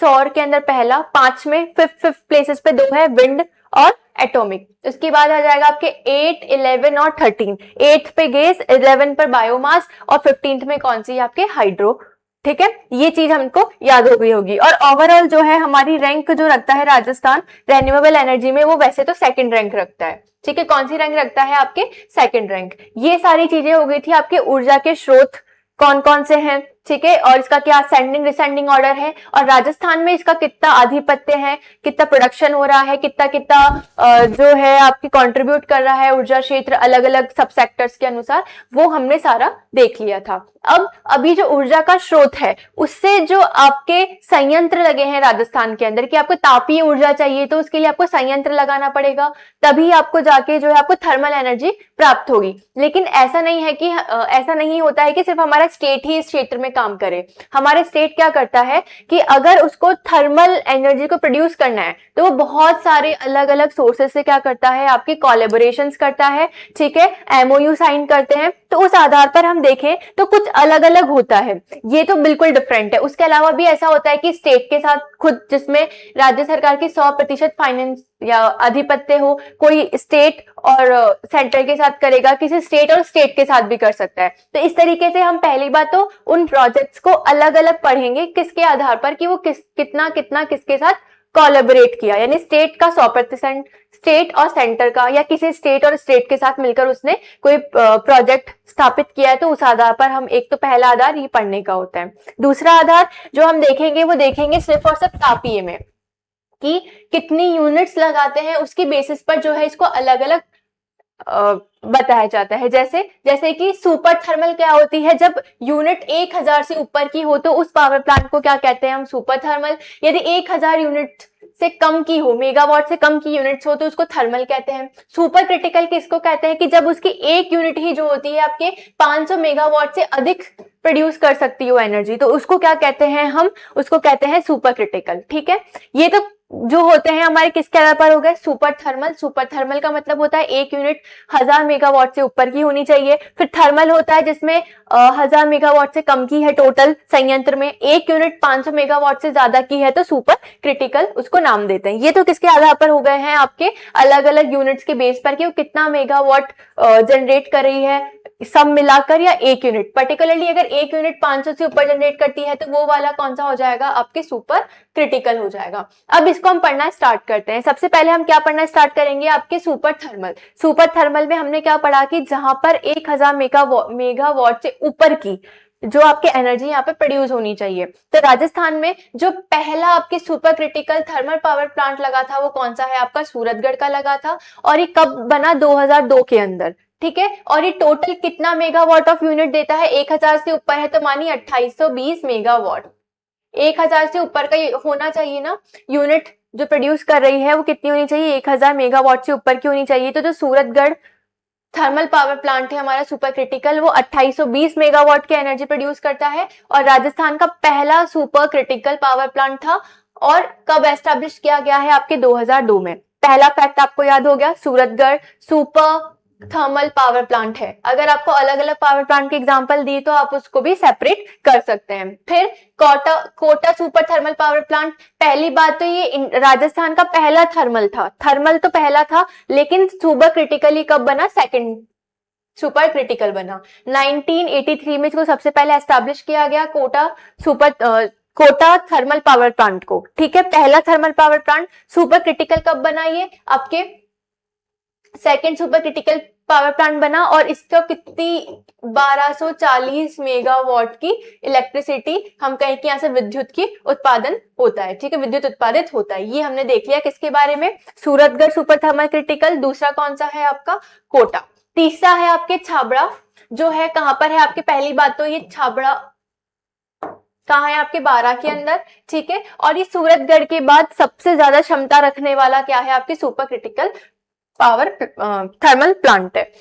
3 याद हो गए हैं आपको। सूरतगढ़ जो पहला था कब से बना, 2002 से बना, 2820 मेगावाट की बिजली है। दूसरा Kota super thermal power plant जो है वो सबसे पहले तो पहला थर्मल पावर प्लांट था, सेकंड क्रिटिकल था। और जो हमने छाबड़ा बारां की बात की वो सूरतगढ़ के बाद सबसे ज्यादा हमको जो है आपके क्या देता है, आपके सर्वाधिक क्षमता रखता है, ठीक है, पावर प्लांट्स में। ये बात तो हो गई है किस किस की, आपके सबसे पहले सुपर थर्मल पावर प्लांट्स की। अब बात करते हैं हम थर्मल। थर्मल के अंदर कौन सा है आपकी, काली सिंह थर्मल पावर प्लांट। और काली सिंह थर्मल पावर प्लांट में आपको क्या याद रखना है कि कहाँ है आपके, झालावाड़ में। याद हो गया होगा, काली सिंह थर्मल पावर प्लांट आए तो कहां पर है आपके, झालावाड़ में। फिर उसके बाद बात करते हैं हम सुपर क्रिटिकल, जहां पर एक यूनिट 500 मेगावाट से ऊपर की होनी चाहिए। उसमें सबसे पहले हमने बात की कि हम बात करते हैं कि फर्स्ट क्रिटिकल है, यानी राजस्थान का जो पहला क्रिटिकल पावर प्लांट है वो कौन सा है आपका, छाबड़ा सुपर पावर प्लांट है, ठीक है, ये आपको याद हो गया होगा। उधर सूरतगढ़ पहला सुपर थर्मल था, यहाँ पर सुपर क्रिटिकल पहला कौन सा है आपके, छाबड़ा, ठीक है।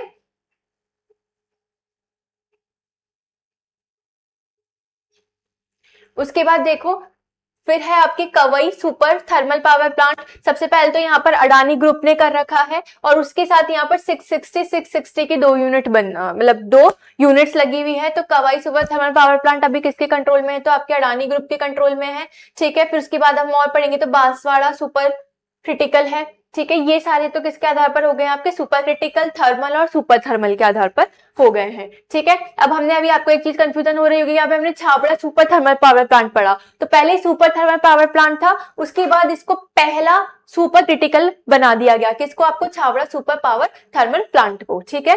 कवाई हो गया, अडानी ग्रुप ने इसको कंट्रोल कर रखा है, 660 की इसके अंदर 2 यूनिट्स आपकी लगी हुई है। अब ये तो हो गया है आपके प्रोडक्शन के आधार पर। उसके बाद है यहाँ पर कि लिग्नाइट बेस्ड कौन कौन से हमारे थर्मल पावर प्लांट्स है, ठीक है। लिग्नाइट जो कॉल है उसके ऊपर आधारित कौन कौन से हमारे थर्मल पावर प्लांट्स है, हम उसको देखते हैं। तो गिरल है बाड़मेर के अंदर, गिरल बाड़मेर पहला लिग्नाइट बेस्ड था हमारा थर्मल प्लांट, ठीक है। उसके बाद बात करते हैं इसको हमने किसके सहयोग से एस्टैब्लिश किया था, जर्मनी की जो KLF कंपनी थी उसके साथ हमने कोलैबोरेट किया और उसके सहयोग से हमने इसको एस्टैब्लिश किया, किसको, गिरल बाड़मेर, जो कि पहला lignite based thermal power plant था। दूसरा और एग्जांपल देखते हैं जो सारे बीकानेर के अंदर है, जैसे कि हम देखते हैं आपके भादरेस है, बरसिंहसर है, बीठनोक है, गुड्डा है, हडला है, ये सब कहां पर है आपके बीकानेर में। जिसके अंदर जो बरसिंहसर और बीठनोक है उसको कौन संचालित कर रहा है, तो ये नेवली कॉर्पोरेशन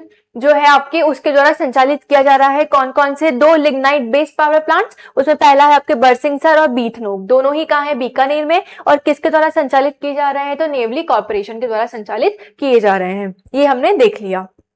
होपफुली आपको ये समझ में आ गया होगा कि कैसे कैसे अलग अलग क्लासिफिकेशन है। उसके बाद हम बात करते हैं, हमने पहले super critical, thermal, super thermal के आधार पर डिवाइड कर लिए पावर प्लांट्स। फिर हमने बोला कि लिग्नाइट बेस्ड पावर प्लांट्स कौन से हैं, और अब हम कह रहे हैं कि गैस बेस्ड कौन से हैं, ठीक है। उसमें कौन कौन से हैं आपके, तो कुछ जो है आपके राज्य सरकार के द्वारा किए गए हैं, राज्य सरकार जो कर रही है, ठीक है।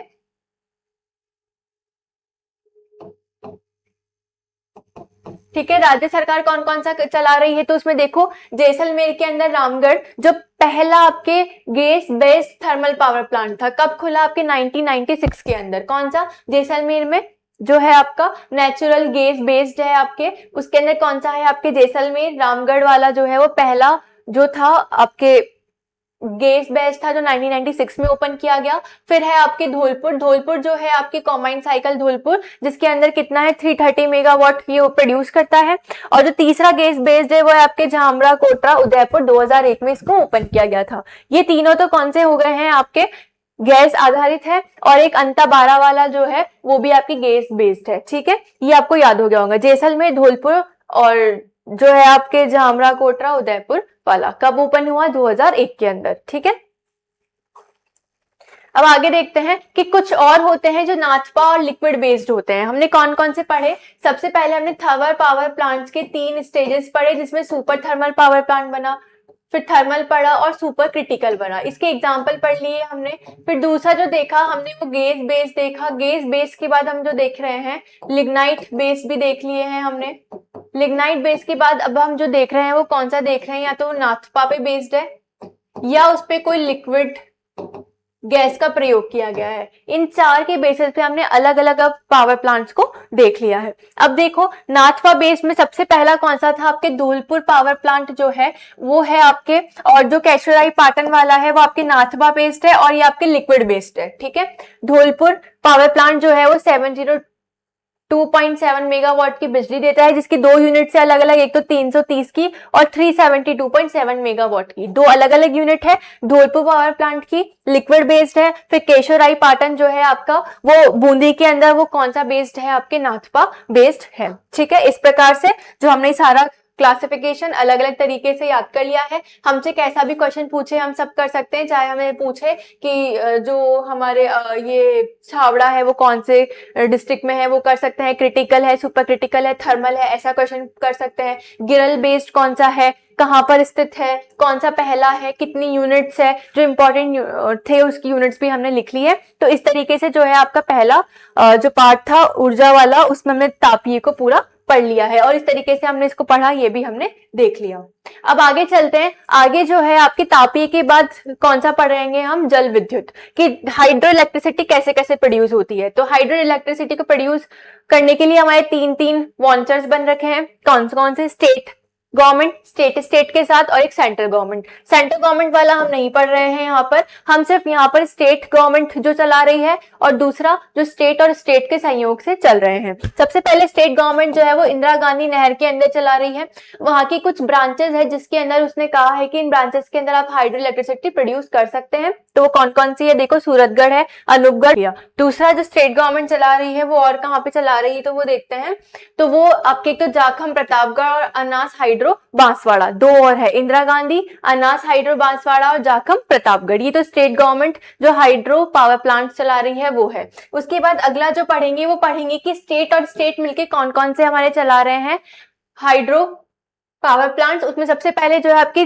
चंबल परियोजना है, चंबल जल विद्युत परियोजना, जो मध्य प्रदेश सरकार और राजस्थान सरकार के बीच का है। ठीक है, जिसमें 50% मध्य प्रदेश सरकार की है, 50% राजस्थान सरकार की है, जिसके अंदर आपके 3 डैम है। 3 डैम से टोटल ऊर्जा कितनी मिलती है, 386, 193 मेगावाट राजस्थान को, 193 मेगावाट आपके एमपी को मिलेगी। ठीक है, और इसमें से जो गांधी सागर है उसमें 115 मेगावाट के उत्पादन हो रहा है, राणा प्रताप सागर में 172 मेगावाट का उत्पादन हो रहा है, और जवाहर सागर में आपके 99 मेगावाट का उत्पादन हो रहा है। तो चंबल परियोजना पहले तो जल विद्युत परियोजना है, याद रखने की बात। दूसरा मध्य प्रदेश और राजस्थान सरकार के बीच का है, जिसमें 50% दोनों सरकारों की हिस्सेदारी है, जिसमें टोटल 3 डैम से कुल ऊर्जा कितनी उत्पादित हो रही है, आपकी 386 हो रही है, जिसमें 193 दोनों सरकारों को मिल रही है, दोनों स्टेट्स को मिल रही है। दूसरी बात, गांधी सागर डैम में 115 मेगावाट, राणा प्रताप में 172, और जो आपके जवाहर सागर है वहां पर 99 मेगावाट की उत्पादन करता है। उसके बाद है आपके माही परियोजना। माही परियोजना राजस्थान और गुजरात सरकार के बीच का है, जिसमें 45% जो हिस्सेदारी है वो किसकी है, 45% जो है राजस्थान सरकार देता है और 55% जो है वो गुजरात देती है। ठीक है, तो 45% आप याद रखेंगे। उसके बाद टोटल कितनी एनर्जी उत्पादित हो रही है माही जल विद्युत परियोजना के अंदर आपके 140 मेगावाट, जिसका पूरा का पूरा उपयोग कौन कर रहा है, आपके ट्राइबल एरिया जो है हमारा राजस्थान के अंदर, उसके अंदर किया जा रहा है। तो माही विद्युत परियोजना 55 हो गया है, 142 मेगावाट यूनिट प्रोड्यूस की जा रही है। उसके अलावा 100% विद्युत जो है वो राजस्थान सरकार के ट्राइबल एरिया के लिए यूज किया जाता है, ये हमने देख लिया। अब दूसरा जो है वो क्या है, आपके भाखड़ा नागल परियोजना, जो किस नदी पर है, सबसे पहले तो सतलज नदी पर बेस्ड है, और 3 स्टेट्स के बीच का ये कौन कौन सा हो जाएगा आपके, हो जाएगा आपके राजस्थान, पंजाब और हरियाणा के बीच में, ठीक है, 3 राज्यों के बीच के अंदर है, ठीक है, ये हमने देख लिया है।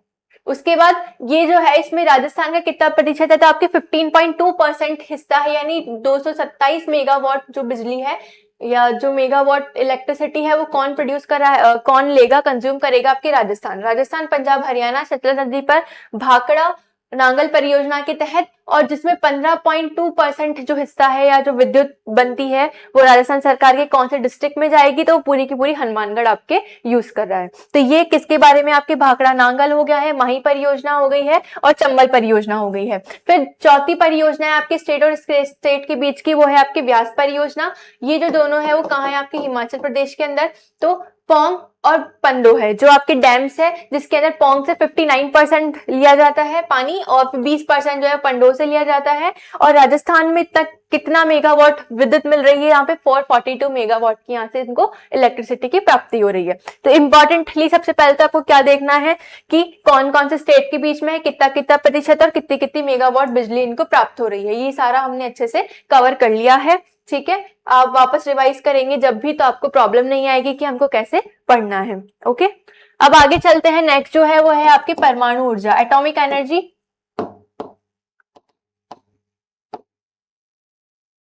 अगर हम एटॉमिक एनर्जी की बात करते हैं तो सबसे पहले जो है आपके 2 एटॉमिक एनर्जी के प्लांट्स लगे हैं राजस्थान में, और जिसमें जो सेकंड वाला है ये तो बहुत ही चर्चा में रहा है करंट में, और आप देखेंगे तो बहुत ज्यादा क्वेश्चन पूछे जा रहे हैं इस पर। तो आपको ये तो कम से कम बहुत इंपॉर्टेंट है और अच्छे से याद करना है। सेकंड वाला जो है वो है आपकी माही न्यूक्लियर पावर प्लांट, जो बांसवाड़ा में लगा है। ये बहुत इंपॉर्टेंट है और यहाँ से पक्का क्वेश्चन आपको एग्जाम में देखने को मिलेगा। यदि इस चैप्टर में से आपको क्वेश्चन आ रहा है तो आप तय कर लीजिए कि क्वेश्चन यहाँ से ही आपको देखने को मिलेगा। दूसरी बात, पहला जो आपके न्यूक्लियर एटॉमिक पावर प्लांट है वो कौन सा है, आपके सबसे पहला है Rajasthan atomic power plant Rawat भाटा चित्तौड़गढ़ वाला, जिसके अंदर राजस्थान का पहला था, ठीक है।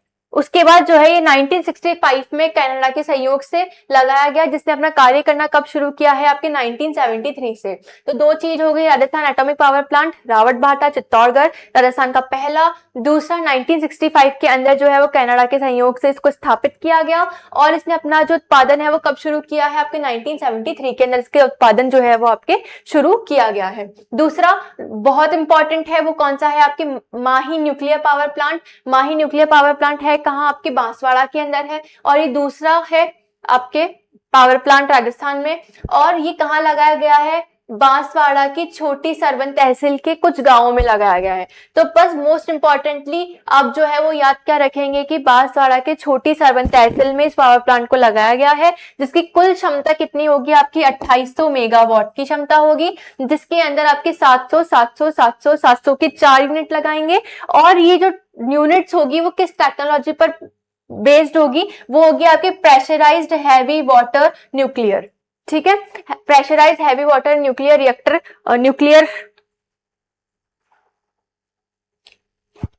Pressurised heavy water reactor technique पर ही जो होगी आपके बेस्ड होगी, ठीक है। और 700 की जो है आपके 4 यूनिट लगेगी, और इसकी टेक्नोलॉजी कौन सी होगी, आपकी प्रेशराइज्ड हैवी वाटर रिएक्टर। और इसके अंदर कहा गया है कि इसका जो कमर्शियल प्रोडक्शन है वो हम 2032 में शुरू करेंगे, और हर 6 महीने के अंदर एक यूनिट को हम तब ओपन करते रहेंगे। ये हमारी सरकार ने कहा है, और सरकार ने कहा है कि इसकी जो लागत आएगी, जो एस्टिमेटेड कॉस्ट आएगा वो 42,000 करोड़ का आएगा, ठीक है।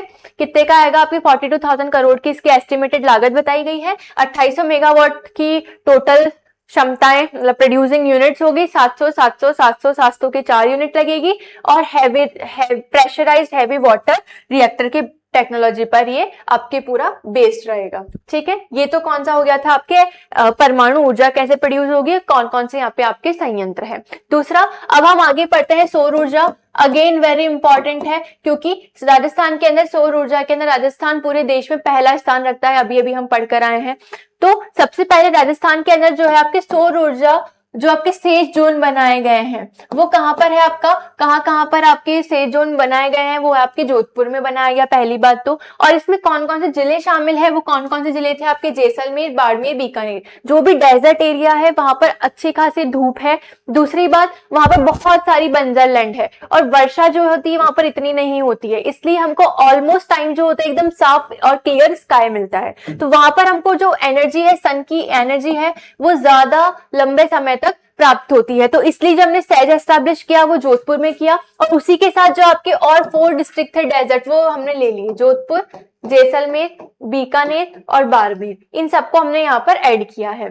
ठीक है, और राजस्थान के अंदर जो सौर में संभावित क्षमता रखता है कि कितना हम सोलर जो एनर्जी प्रोड्यूस कर सकते हैं, तो हमारी क्षमताएं कितनी है, 142 गीगावाट की है। ठीक है, और हमने पढ़ ही लिया है कि राजस्थान जो है वो सौर ऊर्जा को उत्पादन करने में देश के अंदर पहला स्थान रखता है, और हमारी संभावित क्षमता कितनी है, 142 गीगावाट की हमारी संभावित क्षमताएं हैं, ये हमने पढ़ा।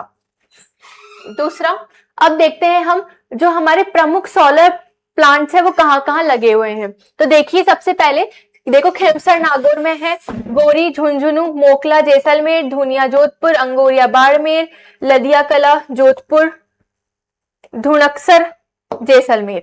उसके अलावा ये तो आपके है कि अगर आपको मिलाने को मिल जाए कहीं पर भी कि आप मैच कीजिए कि कौन सा प्रमुख सोलर पैनल्स या प्लांट्स जो है कहाँ कहाँ लगे हुए हैं, तो इसको आप मैच कर सकते हैं आराम से। एक बार रीड ऑन करेंगे तो आपको याद हो जाएगा, वैसे यहाँ से क्वेश्चन आने की संभावनाएं कम है। अब इंपॉर्टेंट है कि भड़ला सोलर पावर प्लांट जो है वो जोधपुर में है, और ये विश्व का सबसे बड़ा सोलर पावर प्लांट है, और कितनी इसकी मेगावाट की क्षमता है, 2245 मेगावाट।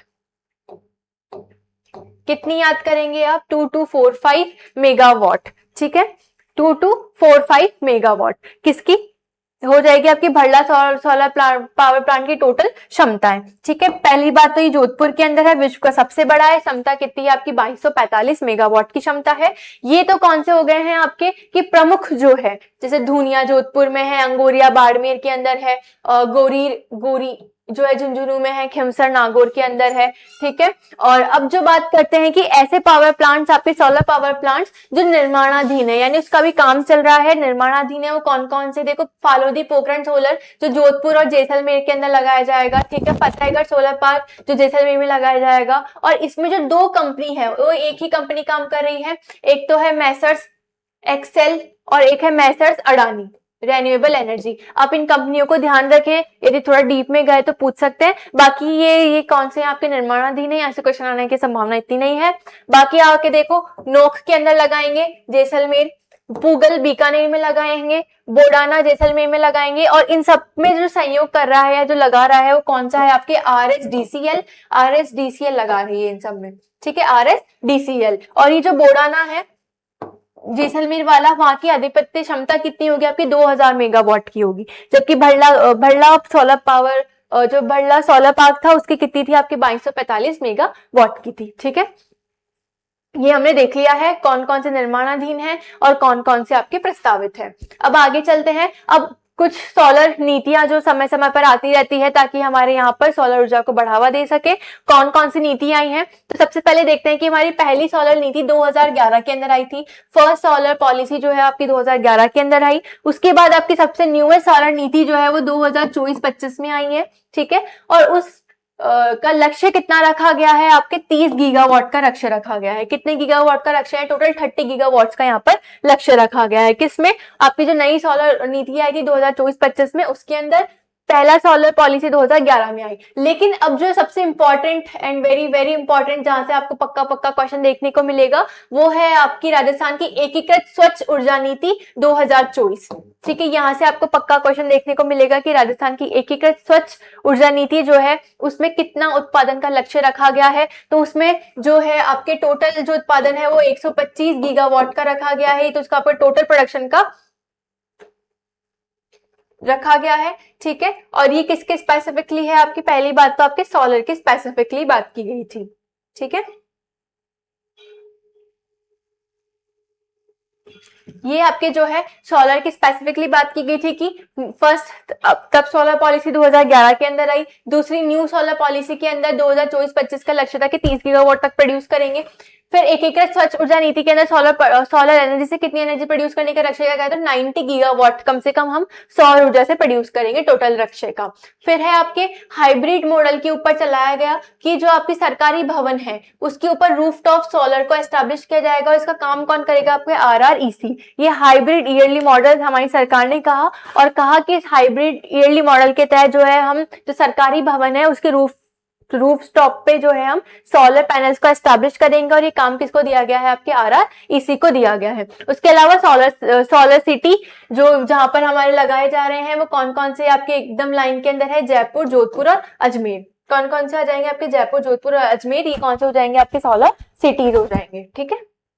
अब आगे बात करते हैं हम विंड एनर्जी की। हमने सोलर एनर्जी पूरा देख लिया, सोलर एनर्जी के अंदर मेजर जो है आपके प्लांट्स देख लिए हैं, भरला पार्क पढ़ लिया है, निर्माणाधीन कौन कौन से हैं वो देख लिए हैं, और उस सोलर नीति के तहत कितने कितने प्रतिशत हमको ऊर्जा या सौर ऊर्जा से प्रोड्यूस करना है, वो कितना कितना है कि एकीकृत में 90 गीगावाट जो उत्पादित करेंगे, लक्ष्य का टोटल लक्ष्य का 19 गीगावाट जो है हम वो सौर ऊर्जा से उत्पादित करेंगे। हाइब्रिड ईयरली मॉडल क्या है, और सोलर सिटीज कौन कौन सी है, जयपुर, जोधपुर और अजमेर, जहां पर यहाँ पर सोलर सिटीज को कहा गया है। दूसरी बात, अब हम पढ़ रहे हैं कौन सी, विंड एनर्जी। सबसे पहली बात तो विंड एनर्जी दो हाइट्स पर होती है, जिसमें जो राजस्थान है उसमें 150 मीटर की हाइट पर जो हमारी क्षमता है वो कितनी है आपकी, 284। हमने क्या कहा था कि सोलर एनर्जी के अंदर हमारी क्षमता कितनी है, 142 गीगावाट। सोलर एनर्जी के अंदर तो हमारी क्षमता है जो है वो कितनी है आपकी, 142 गीगावाट। और जो हमारा विंड एनर्जी है 150 मीटर की हाइट पर हमारी क्षमता कितनी है, 284 गीगावाट है, ठीक है। और पहले आपकी पवन ऊर्जा, अब देखो डिफरेंस करवा सकते हैं कि कौन सा सोलर है और कौन सा आपके विंड है। तो सबसे पहले तो यहाँ पे पहला अमर सागर जैसलमेर पहला आपकी पवन ऊर्जा की परियोजना थी, दूसरी परियोजना देवगढ़ प्रतापगढ़ है, तीसरी परियोजना बीडी जोधपुर है, ठीक है। ये हमको याद हो गया होगा। पहले तीन याद करेंगे, डिफरेंस भी करेंगे कि कौन सा पवन ऊर्जा का है और कौन सा सौर ऊर्जा का है। अब आगे चलते हैं, अदर विंड प्लांट्स जो है वो कौन कौन से, आपके बड़ा बाग है, सोडा बांधन है, ठीक है। उसके बाद पोहड़ा, ये सब कहां पर है, आपके जैसलमेर में। फिर है मथानिया है, फालोदी, मथानिया तो फालोदी में। उसके बाद हर्ष जो है वो सीकर में। उसके बाद जो है आपके जसवंतगढ़ उदयपुर में, और खांडोला आपके बाड़मेर में। ये कुछ एग्जाम्पल है किसके, ये सिर्फ आपको याद रखने हैं, किस तरीके से याद रखने हैं कि कहां पर कौन सा आपके सोलर विंड एनर्जी प्लांट्स है और कौन कौन से कहां पर है, पहला कौन सा है, और जो हमारी 150 मीटर की हाइट के ऊपर कितनी क्षमता हो सकती है, तो 284 गीगावाट की क्षमता रखता है, जबकि सौर में हम कितनी रखते हैं, 142 गीगावाट की क्षमताएं रखते हैं। ये आप अच्छे से पढ़ लेना, बड़ा बाग, सोडा बांधन, ठीक है। उसके बाद अमर सागर, ये सब कहाँ के आपके जैसलमेर के हैं, देवगढ़ प्रतापगढ़ का है दूसरा, ठीक है। जब जशवंतगढ़ है जो हमारे कहाँ का, उदयपुर का, हर्ष जो है आपके सीकर का, ये सब।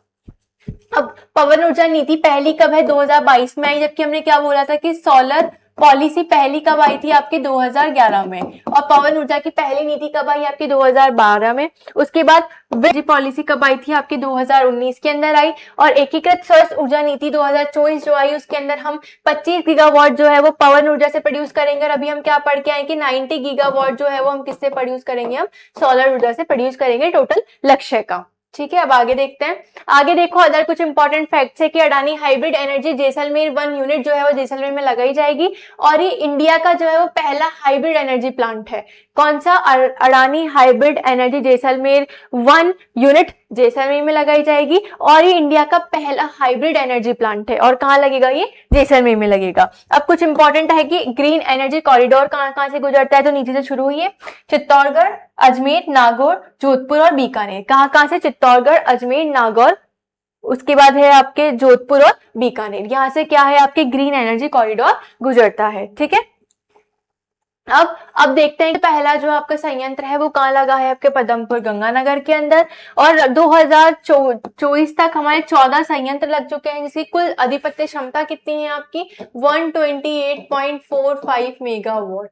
कितनी हो जाएगी 128.45। पहला कहाँ पर लगा है आपके पदमपुर गंगानगर में। 2024 तक 14 संयंत्र लग चुके हैं आपके बायोमास के, और उसकी टोटल कितनी एनर्जी देता है आपकी 128.45 मेगावाट। और पहली जो बायोगैस नीति थी वो कब आई आपकी 26 फरवरी 2010 को आई। और बायोमास वेस्ट टू एनर्जी नीति कब आई आपकी 29 सितंबर 2023 में। लेटेस्ट है जो अभी आई है आपकी बायोगैस वेस्ट टू एनर्जी नीति। कब आई आपकी 29 सितंबर 2023 में। 14 लग चुके हैं, 128.45 मेगावाट की क्षमताएं रखते हैं। और पहली जो नीति थी वो कब आई आपकी 2010 के अंदर, यानी 26 फरवरी 2010 को। दूसरा, अब हम पढ़ते हैं कि बायोडीजल की कुछ परियोजनाएं हैं, उसमें कौन कौन सी चल रही है। तो देखो, बायोडीजल रिफाइनरी कहाँ लगी है आपके कल्लड़वास उदयपुर में। रिफाइनरी कहाँ लगी है आपके कल्लड़वास उदयपुर में। और आपके प्लांट्स कहाँ लगे हैं, प्लांट्स लगे हैं आपके झामर कोटरा उदयपुर में। रिफाइनरी कहाँ लगी है आपकी कल्लड़वास उदयपुर में। प्लांट कहाँ लगा है आपके, तो प्लांट लगा है आपके झामर कोटरा उदयपुर में। ठीक है, ये हमने देख लिया। अब आगे देखते हैं हम कि कुछ पूरे जो एनर्जी सेक्टर हमने पढ़ा, अलग अलग पढ़ा कि पहले ताप भी होता है, फिर सूरज, पवन, हाइड्रो देना है। ठीक है, ये जितने भी हमने सोर्सेस पढ़े, उसके बाद हम जो पढ़ रहे हैं वो पढ़ रहे हैं कि इस रेन्यूएबल एनर्जी को बढ़ाने के लिए हमारी सरकार कुछ मेजर नीतियां लाई है, कुछ मेजर पॉलिसीज लाई है। इसमें से भी आपसे क्वेश्चन पूछे जा सकते हैं। तो देखते हैं कि कौन कौन सी मेजर पॉलिसीज है। तो सबसे पहले जो आपके पॉलिसी पढ़ेंगे वो पढ़ेंगे हम राजस्थान सरकार की जो अक्षय ऊर्जा नीति है वो पढ़ेंगे, जो 6 अक्टूबर 2023 को लाई गई थी। और इसका टोटल लक्ष्य कितना रखा गया है कि इसमें हम 90 गीगावाट प्रोड्यूस करेंगे 2030 तक। कितना गीगावाट प्रोड्यूस करेंगे हम, 90 गीगावाट प्रोड्यूस करेंगे 2030 तक, जिसमें सबसे पहले हम सोलर एनर्जी से 65 गीगावाट प्रोड्यूस करेंगे। विंड और हाइब्रिड मिलाकर हम 15 गीगावाट प्रोड्यूस करेंगे। फिर हाइड्रो से हम 10, टोटल करेंगे तो 90 गीगावाट। तो कौन सी नीति, राजस्थान की अक्षय ऊर्जा नीति 6 अक्टूबर 2023 को आई, जिसमें टोटल 90 गीगावाट प्रोड्यूस करने का लक्ष्य रखा गया 2030 तक। 65, 15 और 10 कैसे याद रखोगे, 5-5 का पेयर है, 5, 65, फिर 15 और 10, ये मिलाकर क्या बनाएंगे आपके 90 बनाएंगे, जिसमें 65 जो है वो आपके सोलर एनर्जी से, विंड हाइब्रिड से 15, और जो आपके हाइड्रो है उससे कितनी हो जाएगी 10 गीगावाट। ठीक है, ये हमने देखा। दूसरी जो नीति पढ़ रहे हैं वो पढ़ रहे हैं हम राजस्थान ग्रीन हाइड्रोजन नीति, जो 29 दिसंबर 2023 के अंदर आई। इसकी डेट इंपॉर्टेंट है, इसलिए हमने पढ़ा कि ग्रीन हाइड्रोजन नीति कब आई राजस्थान में, 29 दिसंबर 2023 में आई। ठीक है, अब आगे देखते हैं हम कि राजस्थान में एकीकृत स्वच्छ ऊर्जा नीति, ये सबसे इंपॉर्टेंट है, मेजरली आपसे क्वेश्चन यहां से ही पूछा जाएगा। तो हम देखते हैं कि राजस्थान एकीकृत स्वच्छ ऊर्जा नीति कब आई, तो आपकी 4 दिसंबर 2024 तक आपकी क्या आई है आपकी राजस्थान एकीकृत स्वच्छ ऊर्जा नीति कब आई, 4 दिसंबर 2024 तक। दूसरी बात, 2030 तक इसका मेजर टारगेट क्या रखा गया कि 125 गीगावाट हम बनाएंगे। कितना, 125 गीगावाट हम प्रोड्यूस करेंगे। और सोर्स क्या होगा उसमें, रेन्यूएबल एनर्जी, यानी रेन्यूएबल एनर्जी की मदद करते हुए हम राजस्थान एकीकृत स्वच्छ ऊर्जा नीति के अंदर 2030 तक 125 गीगावाट एनर्जी हम प्रोड्यूस करेंगे, जिसमें सोलर से 90 करेंगे, विंड से 25 करेंगे, हाइब्रिड से 10 करेंगे। ठीक है, कितना कितना करेंगे, देखो उधर सोलर से 65 था, इधर 90 है, उधर हाइब्रिड विंड और हाइब्रिड से 15 था, इधर 25 है, वहां पर हाइड्रो के अंदर 10 था, और यहाँ पर हाइब्रिड से कितना है आपका 10 गीगावाट है। ठीक है, उसके बाद जो है अलग से एक बजट में घोषणा की गई कि जो अक्षय ऊर्जा है, रेन्यूएबल एनर्जी है, उसमें हम प्राइवेट सेक्टर को 10 गीगावाट एनर्जी प्रोड्यूस करने का ऐसा हम लक्ष्य लेकर चलते हैं। ये बजट के अंदर घोषित किया गया। ठीक है,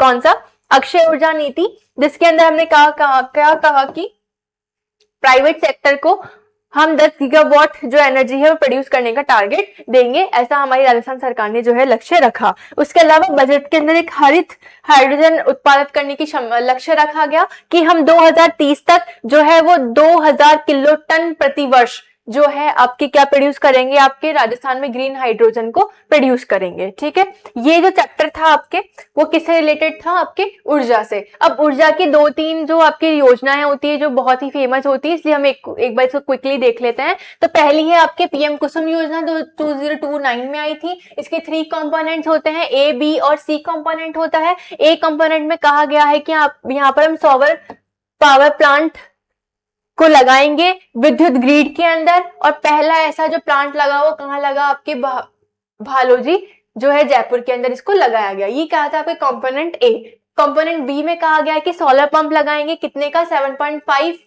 हॉर्स पावर का लगाएंगे, कंपोनेंट बी में कहा गया। फिर कंपोनेंट सी में क्या कहा गया है कि पंपों का क्या करेंगे, हम सोलराइजेशन करेंगे।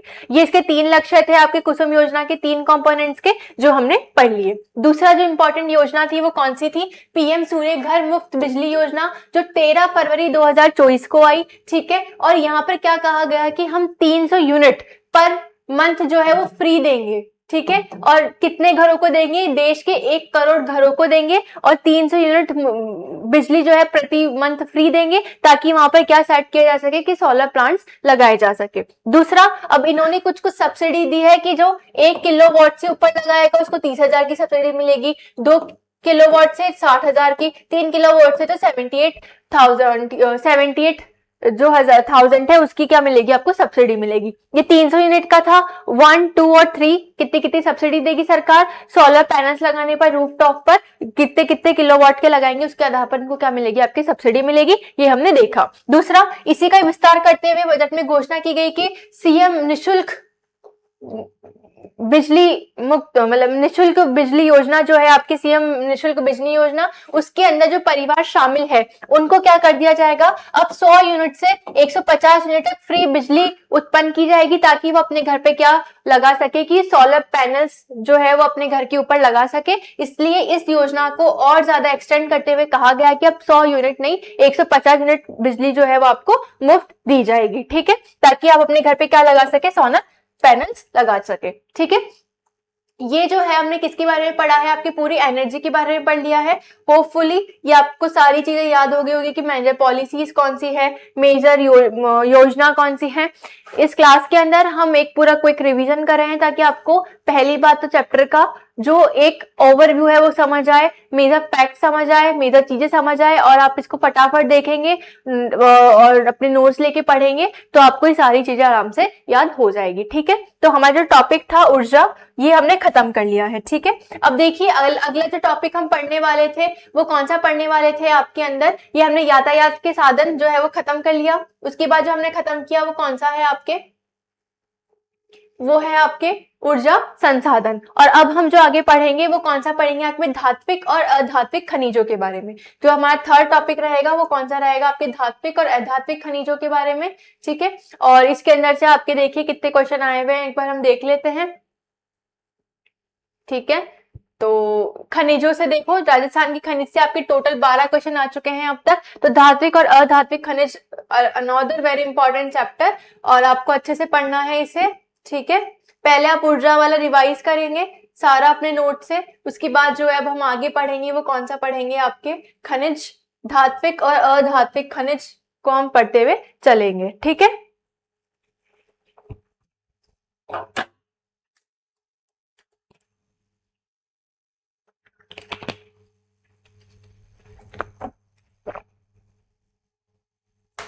ठीक है, तो हम स्टार्ट करें। तो सबसे पहले देखो कि राजस्थान के अंदर जो है वो मिनरल्स की बहुत ज्यादा डाइवर्सिटी है, यहाँ पे बहुत सारे मिनरल्स है, इसलिए राजस्थान को क्या कहा गया है, राजस्थान को खनिजों का अजायब घर कहा गया है। ठीक है, जहाँ पर बहुत सारे मिनरल्स है, ठीक है, इसलिए इसको क्या कहा गया है, आपको राजस्थान का अजायब घर कहा गया है। उसके बाद फिर भी राजस्थान के अंदर अरावली जो क्षेत्र है वहां पर खनिज के सबसे ज्यादा भंडार पाए गए हैं, इसलिए खनिजों का भंडार गृह किसे कहा गया है, आपके अरावली को कहा गया है। क्या कहा गया है, खनिजों का भंडार गृह। दूसरा, यहाँ पर जो एक क्वालिटी है मिनरल्स की कि यहाँ पर समान वितरण नहीं है, राजस्थान के क्षेत्र विशेष के अंदर वितरण है, यानी हम कहें कि यहाँ पर खनिजों का असमान वितरण है। उसके बाद भारत का टोटल 22% खनिज उत्पादित कौन करता है, आपका राजस्थान। 22% में से 15% धात्विक खनिज का उत्पादन करता है और 25% जो है वो अधात्विक खनिज का उत्पादन करता है। टोटल 22, जिसमें 15 और 25 का 22% टोटल उत्पादन करता है, जिसमें से अगर हम कहें कि 15% टोटल जो प्रोड्यूस हो रहा है इंडिया में धात्विक, उसका 15% राजस्थान हिस्सेदारी है और 25% जो है किसकी हिस्सेदारी है, राजस्थान के किसमें, अधात्विक खनिजों में। और अगर हम ओवरऑल कहें उत्पादन में तो कितना है आपका 22%। अलग अलग कहें कि धात्विक और अधात्विक यानी मेटलिक और नॉन मेटलिक में कहें तो 15 और 25% की इसके अंदर उत्पादन करता है, जिसमें अधात्विक जो खनिज है उसमें हमारा राजस्थान का रैंक कौन सा है आपके, फर्स्ट। टोटल 22%, धात्विक 15%, अधात्विक 25%, अधात्विक 25% हो गया, देख लीजिए आपके टोटल 1/4 हो गया। इसलिए राजस्थान का फर्स्ट रैंक है क्या प्रोड्यूस करने में, आपका अधात्विक खनिज प्रोड्यूस करने में भारत में। दूसरा देखिए, जो हमारी राजस्थान है, राजस्थान के अंदर बहुत सारी खनन है, इसलिए राजस्थान के अंदर नंबर के आधार पर राजस्थान की रैंक फर्स्ट है। और टोटल जितनी खाने हैं राजस्थान के अंदर, सॉरी इंडिया में, उसमें राजस्थान का खानों में हिस्सा कितना है आपको, 19% खान जो है वो राजस्थान के अंदर है, ठीक है।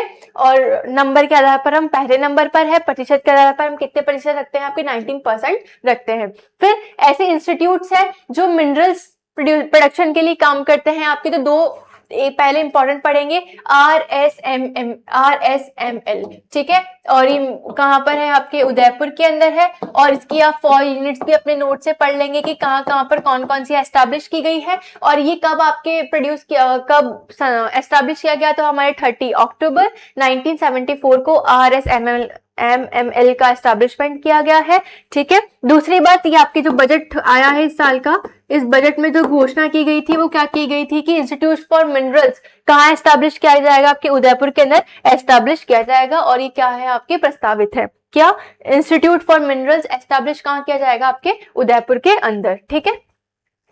अब आगे देखते हैं।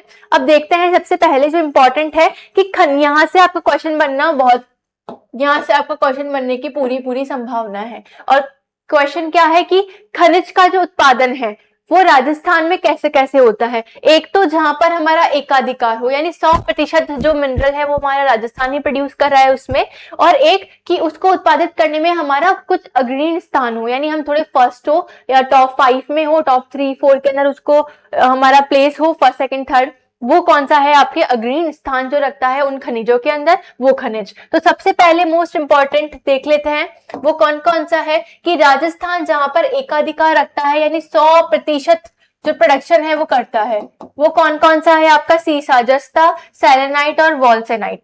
सीसा जस्ता, सेलेनाइट और वॉल्सेनाइट कौन कौन सा है, शीशा दस्ता, सेलेनाइट और वॉल्सेनाइट, जिसका 100% उत्पादन कौन करता है, आपके राजस्थान। उसके बाद देखो अन्य प्रतिशत भी करते हैं, जैसे कि आपके जिप्सम का 93% करता है, एस्बेटॉस का 89% करता है, घिया पत्ता या सोप पत्ता। तो अग्रणी उत्पादन में हमने पढ़ा था कि जास्पर, तांबा, फ्लोराइड, ग्रेनाइट, चूना पत्थर और सीमेंट ग्रेड और स्टील ग्रेड, इसमें तो कौन से हैं हम अग्रणी पोजीशन रखते हैं, ठीक है। ये हमने देख लिया है खनिज उत्पादन में। अब इंपॉर्टेंट चीज है कि जब भी हम क्लासिफिकेशन ऑफ मिनरल पढ़ते हैं तो मिनरल में हमने सबसे पहले क्या पढ़ा कि आपके धात्विक और अधात्विक खनिज कौन से हैं। एक बार इनको ऊपर ऊपर से देख लेते हैं कि लोह खनिज जिसमें आयरन ऑर्स होते हैं वो कौन कौन से हैं आपके, कोबाल्ट है, क्रोमाइट है, लोहा है, मैग्नीज है, निकल है, टंगस्टन है और टाइटेनियम है। ये तो कौन से हैं आपके आयरन या लोह खनिज, ठीक है। फेरस, उसके बाद नॉन फेरस कौन से हैं आपके, सोना, चांदी, प्लेटिनम है, सोना जस्ता है जिसमें हम कैसा 100% जो उत्पादन है वो कौन करता है आपका, राजस्थान करता है। टिन है, तांबा है, बॉक्साइट है, एल्यूमिनियम है और पारा। ये कौन से हो जाएंगे, सभी आपके जो हो जाएंगे आपके नॉन फेरस मिनरल्स। अब अधात्विक खनिज में देखो आणविक खनिज होते हैं, ठीक है, जिसके अंदर हम एटॉमिक रिएक्शन कर सकते हैं। आणविक खनिज जो है वो कौन से आपके, यूरेनियम है, थोरियम है, अब्रक है, लिथियम है। उर्वरक फर्टिलाइजर्स वाले जिप्सम, रॉक फॉस्फेट है, पोटास है, ठीक है। पायराइट है, पायराइट जो है आपके सलादीपुर सिक्कर एक ही जगह है जहां पे आपके पायराइट मिलता है, हम आगे पढ़ेंगे। क्ले खनिज है जिसमें जो है आपके बॉल क्ले है, चाइना क्ले है, मुल्तानी मिट्टी है। बहु मूल्य पत्थर कौन से हैं आपके, पन्ना है, हीरा है, तमड़ा है। उसके बाद इमारती पत्थर में संगमरमर पढ़ेंगे, ग्रेनाइट पढ़ेंगे, सैंडस्टोन पढ़ेंगे। ऊर्जा के अंदर हम प्राकृतिक गैस, पेट्रोलियम और कोयला, 3 चीजें देखेंगे। आगे अन्य खनिज के अंदर भी हम और कुछ देखते जाएंगे, जैसे एस्पेटॉस है, फेल्सपार है, कहाँ पर है, ठीक है। अब इंपॉर्टेंटली सबसे पहले हम किससे स्टार्ट करते हैं, तो आपके लोह अयस्क से स्टार्ट करते हैं। तो देखिए कहाँ पर है, लोह अयस्क में कौन सा मिलता है आपके यहाँ पर, हेमेटाइट। हेमेटाइट टाइप का मिलता है। कहाँ कहाँ पर प्रोड्यूस हो रहा है तो देखो जयपुर के अंदर मोरीजा बानो क्षेत्र में, उसके बाद दौसा में, निमला रायसेना के अंदर, उदयपुर में नाथरा की पार और थुरहुंडूर। सीधा सीधा लिखा आएगा कि थुरहुंडूर जो है वो किस अयस्क के लिए फेमस है, कि वो तो कौन सा हो जाएगा आपके लोहर अयस्क के लिए। आगे देखो और भी कुछ है जो अलग अलग आपके एग्जाम में पूछे जा रहे हैं लगातार। अब जो नए नए नाम है, अब आजकल थुरहुंडूर नहीं पूछते हैं, नाथरा की पाल नहीं पूछते हैं, कुछ और ही नेम देकर आपसे पूछते हैं। तो देखो सबसे पहले है बूंदी में लोहार पुल। लोहारपुरा कहाँ है, लोहा का है, लोहा से लोहार पुल कहाँ है आपके बूंदी में। आगे सीकर में नीम का थाना है, डाबला है और टोडा चिपलाटा, ठीक है ये है। उसके बाद झुंझुनू के अंदर जो है आपका सिंघाना है, ठीक है, बागोली है, ठीक है। डूंगरपुर के अंदर जो है वो कौन सा है आपके लोहारिया। अब देखो लोहारपुल और लोहारिया में कंफ्यूज नहीं होना, दोनों ही लोहे वाले अयस्क की साइट्स है। ये डूंगरपुर के अंदर है आपके और लोहारपुल कहाँ है आपके बूंदी के अंदर। ये इंपॉर्टेंट कुछ कुछ है कहाँ के हैं आपके लोहे अयस्क। अब आगे देखते हैं, आगे देखो तांबा के कुछ इंपॉर्टेंट कौन कौन से हो गए हैं। तांबे का सबसे बड़ा भंडारण है हमारे राजस्थान के अंदर। उसमें कुछ इंपॉर्टेंट कौन कौन से आपके उत्पादित क्षेत्र वो देखते हैं। देखो झुंझुनू में आपके खेतड़ी है, चांदमारी है, ठीक है। उसके बाद बबाई है, अलवर में खोदरीबा इंपॉर्टेंट है। अब अलवर का खोदरीबा किसके लिए फेमस है आपके, तांबा के लिए फेमस है। फिर आपके भीलवाड़ा में पुर बनेड़ा, ठीक है। उदयपुर के अंदर तिलवाड़ा हो जाएगा, केवड़ा और अंजलि। ये कहां पर है आपके उदयपुर के मेजर कौन से हैं आपके तांबा प्रोड्यूसिंग क्षेत्र। और राजस्थान के अंदर सबसे ज्यादा भंडारण किसका है आपके तांबे का भंडारण है, ये हमने पढ़ा। आगे हम पढ़ेंगे किसके बारे में, टंगस्टन के बारे में। टंगस्टन में दो इंपॉर्टेंट साइट्स है, कौन कौन सी है आपकी, नागौर डीडवाना, ठीक है, और रेवत की पहाड़ी। ये इंपॉर्टेंट है कि रेवत की पहाड़ी किसके लिए फेमस है, तो आपके टंगस्टन के लिए फेमस है। बिजाशल है, ठीक है। सिरोही के अंदर वालदा और रेवदार। सिरोही में कौन कौन से दो हो जाएगी आपके, वालदा और रेवदार। वालदा और रेवदार किसकी इंपॉर्टेंट साइट्स है आपके सिरोही के अंदर और किसके लिए हैं आपके टंगस्टन के लिए। कौन कौन सी, वालदा और आपकी हो जाएगी रेवदार। ये किसकी मेजर साइट है आपकी टंगस्टन की। फिर हम बात करेंगे किसके, शीशा और दस्ता की। शीशा दस्ता के अंदर जो उत्पादित क्षेत्र है जहाँ पे उदयपुर है, जावर, उसके बाद राजसमंद में राजपुर, दरीबा, ठीक है। भीलवाड़ा के अंदर है रामपुरा अगूचा, गुलाबपुरा अगूचा। उसके बाद अजमेर में बात करेंगे सवाई माधोपुर के अंदर चौथ बरवाड़ा, ठीक है। उसके बाद जो हम बात कर रहे हैं वो किसकी बात कर रहे हैं, आपके अलवर की गुड्डा किशोरी दास। ये कहां पर है आपके, सारे के सारे जिंक के ही है मेजरली। शीशा जस्ता इंपॉर्टेंट है, इसको अच्छे से पढ़ के जाना क्योंकि राजस्थान 100% उत्पादित करता है किसका, आपके शीशा जस्ता का, और इंपॉर्टेंट इसकी साइट्स है। अब आगे पढ़ेंगे किसकी, बेरिलियम की। बेरिलियम कहाँ है, ये भी इंपॉर्टेंट है, अलग से है आपका। बेरिलियम कहाँ कहाँ है, तो जयपुर में, गुजरवाड़ा में, अजमेर में, बांदर सिंदरी के अंदर, राजसमंद में, चंपागुड्डा और बिरल, ठीक है। और उदयपुर के अंदर कौन सा हो जाएगा आपकी, शिकारबाड़ी। ये इंपॉर्टेंट है, पता नहीं एग्जाम में बार बार पूछा जा रहा है आपके उदयपुर शिकारबाड़ी किसके लिए फेमस है, तो वो आपके बेरिलियम के लिए फेमस है। ये इंपॉर्टेंटली आप ज्यादा याद रखिएगा। अब आगे चलते हैं, आगे देखिए तो मैग्नीज, मतलब मेरे को लगता है कि आरपीएससी का तो फेवरेट है ये। तो मैग्नीज कहाँ पर है आपके, लीलवाड़ी में, कालाखुट्टा में, तलवाड़ा में और काचला में। कहाँ, और ये सारी साइट ही कहाँ है आपके, बांसवाड़ा के अंदर, ठीक है। आगे देखते हैं हम सोना। बांसवाड़ा में, जगतपुरा में, आनंदपुरा, भूकिया, ये दोनों ही जो सोने की खाने हैं या सोने की साइट्स है वो कहाँ है आपके बांसवाड़ा में। फिर एस्बेस्टोस के लिए देखते हैं तो स्पेसिफिकली एस्बेस्टोस जो है वो कहाँ है आपके उदयपुर के अंदर है, जिसमें खेरवाड़ा है, ऋषभदेव है और कांथल है, ठीक है। अदर जो डिस्ट्रिक्ट है वो कौन से हैं आपके, नाथद्वारा है, राजसमंद है, अजमेर है और पाली है। ये इंपॉर्टेंटली आपको याद रखना है। ये सब इंपॉर्टेंट नेम है जो बार बार आपके एग्जाम में रिपीट हो रहे हैं। अगर आप बुक्स उठा के देखें तो ढेरों सारे नाम आपको वहां मिलेंगे। ये तो कुछ इंपॉर्टेंट है कि हाँ ठीक है, इनमें से कोई एक दो आ जाए और हमारा बस काम हो जाए उस हिसाब से, ठीक है। जिप्सम इंपॉर्टेंटली कहाँ कहाँ मिलने, तो नागौर में, गोटमान, भदवासी में, बीकानेर के अंदर, जमसर में, हरका असम में, लूनकरनसर में, हनुमानगढ़ में, रावतसर के अंदर, चूरू के अंदर, तारानगर के अंदर। ये इंपॉर्टेंटली कुछ साइट्स है किसकी, आपकी जिप्सम की। उसके बाद देखो रॉक फॉस्फेट उदयपुर में, झामरकोटरा में, ठीक है। फिर शीशारामा में, फिर जैसलमेर में मिलेगा, फिर बांसवाड़ा में मिलेगा। और इंपॉर्टेंटली जो आपके पायराइट्स है वो कहां पर है आपके, सीकर में कौन सा आपके, सलादीपुर, ठीक है। ये इंपॉर्टेंट है। अब आगे देखते हैं सबसे पहले कि बहुमूल्य पत्थर जो है आपके वो कौन कौन से हैं। तो सबसे पहले प्रतापगढ़ के अंदर किसके लिए फेमस है आपके हीरा, हीरे जो होते हैं डायमंड्स, कौन कौन सी जगह पे, केसरपुरा और मानपुरा। उसके बाद जो पन्ना है आपके, पन्ना जो है वो कहाँ कहाँ मिलेगा आपके, भीलवाड़ा, कहाँ कहाँ है आपके, अजमेर, राजसमंद और उदयपुर। अजमेर, राजगढ़ में, राजसमंद में आपके काला गुमान में और आपके टिक्की में, टिब्बी में, ठीक है। और उदयपुर जो है वहां पे कहाँ पे आपके गोगुंदा के अंदर। यहाँ पर क्या मिल रहे हैं आपके पन्ना। उसके बाद जो है आपके इंपॉर्टेंटली कौन सा तमड़ा या ग्रेनाइट का है, वो 3 डिस्ट्रिक्ट हो जाएंगे, कौन सा, टोंक और अजमेर और भीलवाड़ा, ठीक है। और टोंक में राजमहल है, जनकपुरा है, सरवाड़ है, खरखारी है, ये सब कहाँ है आपके अजमेर के अंदर, ठीक है।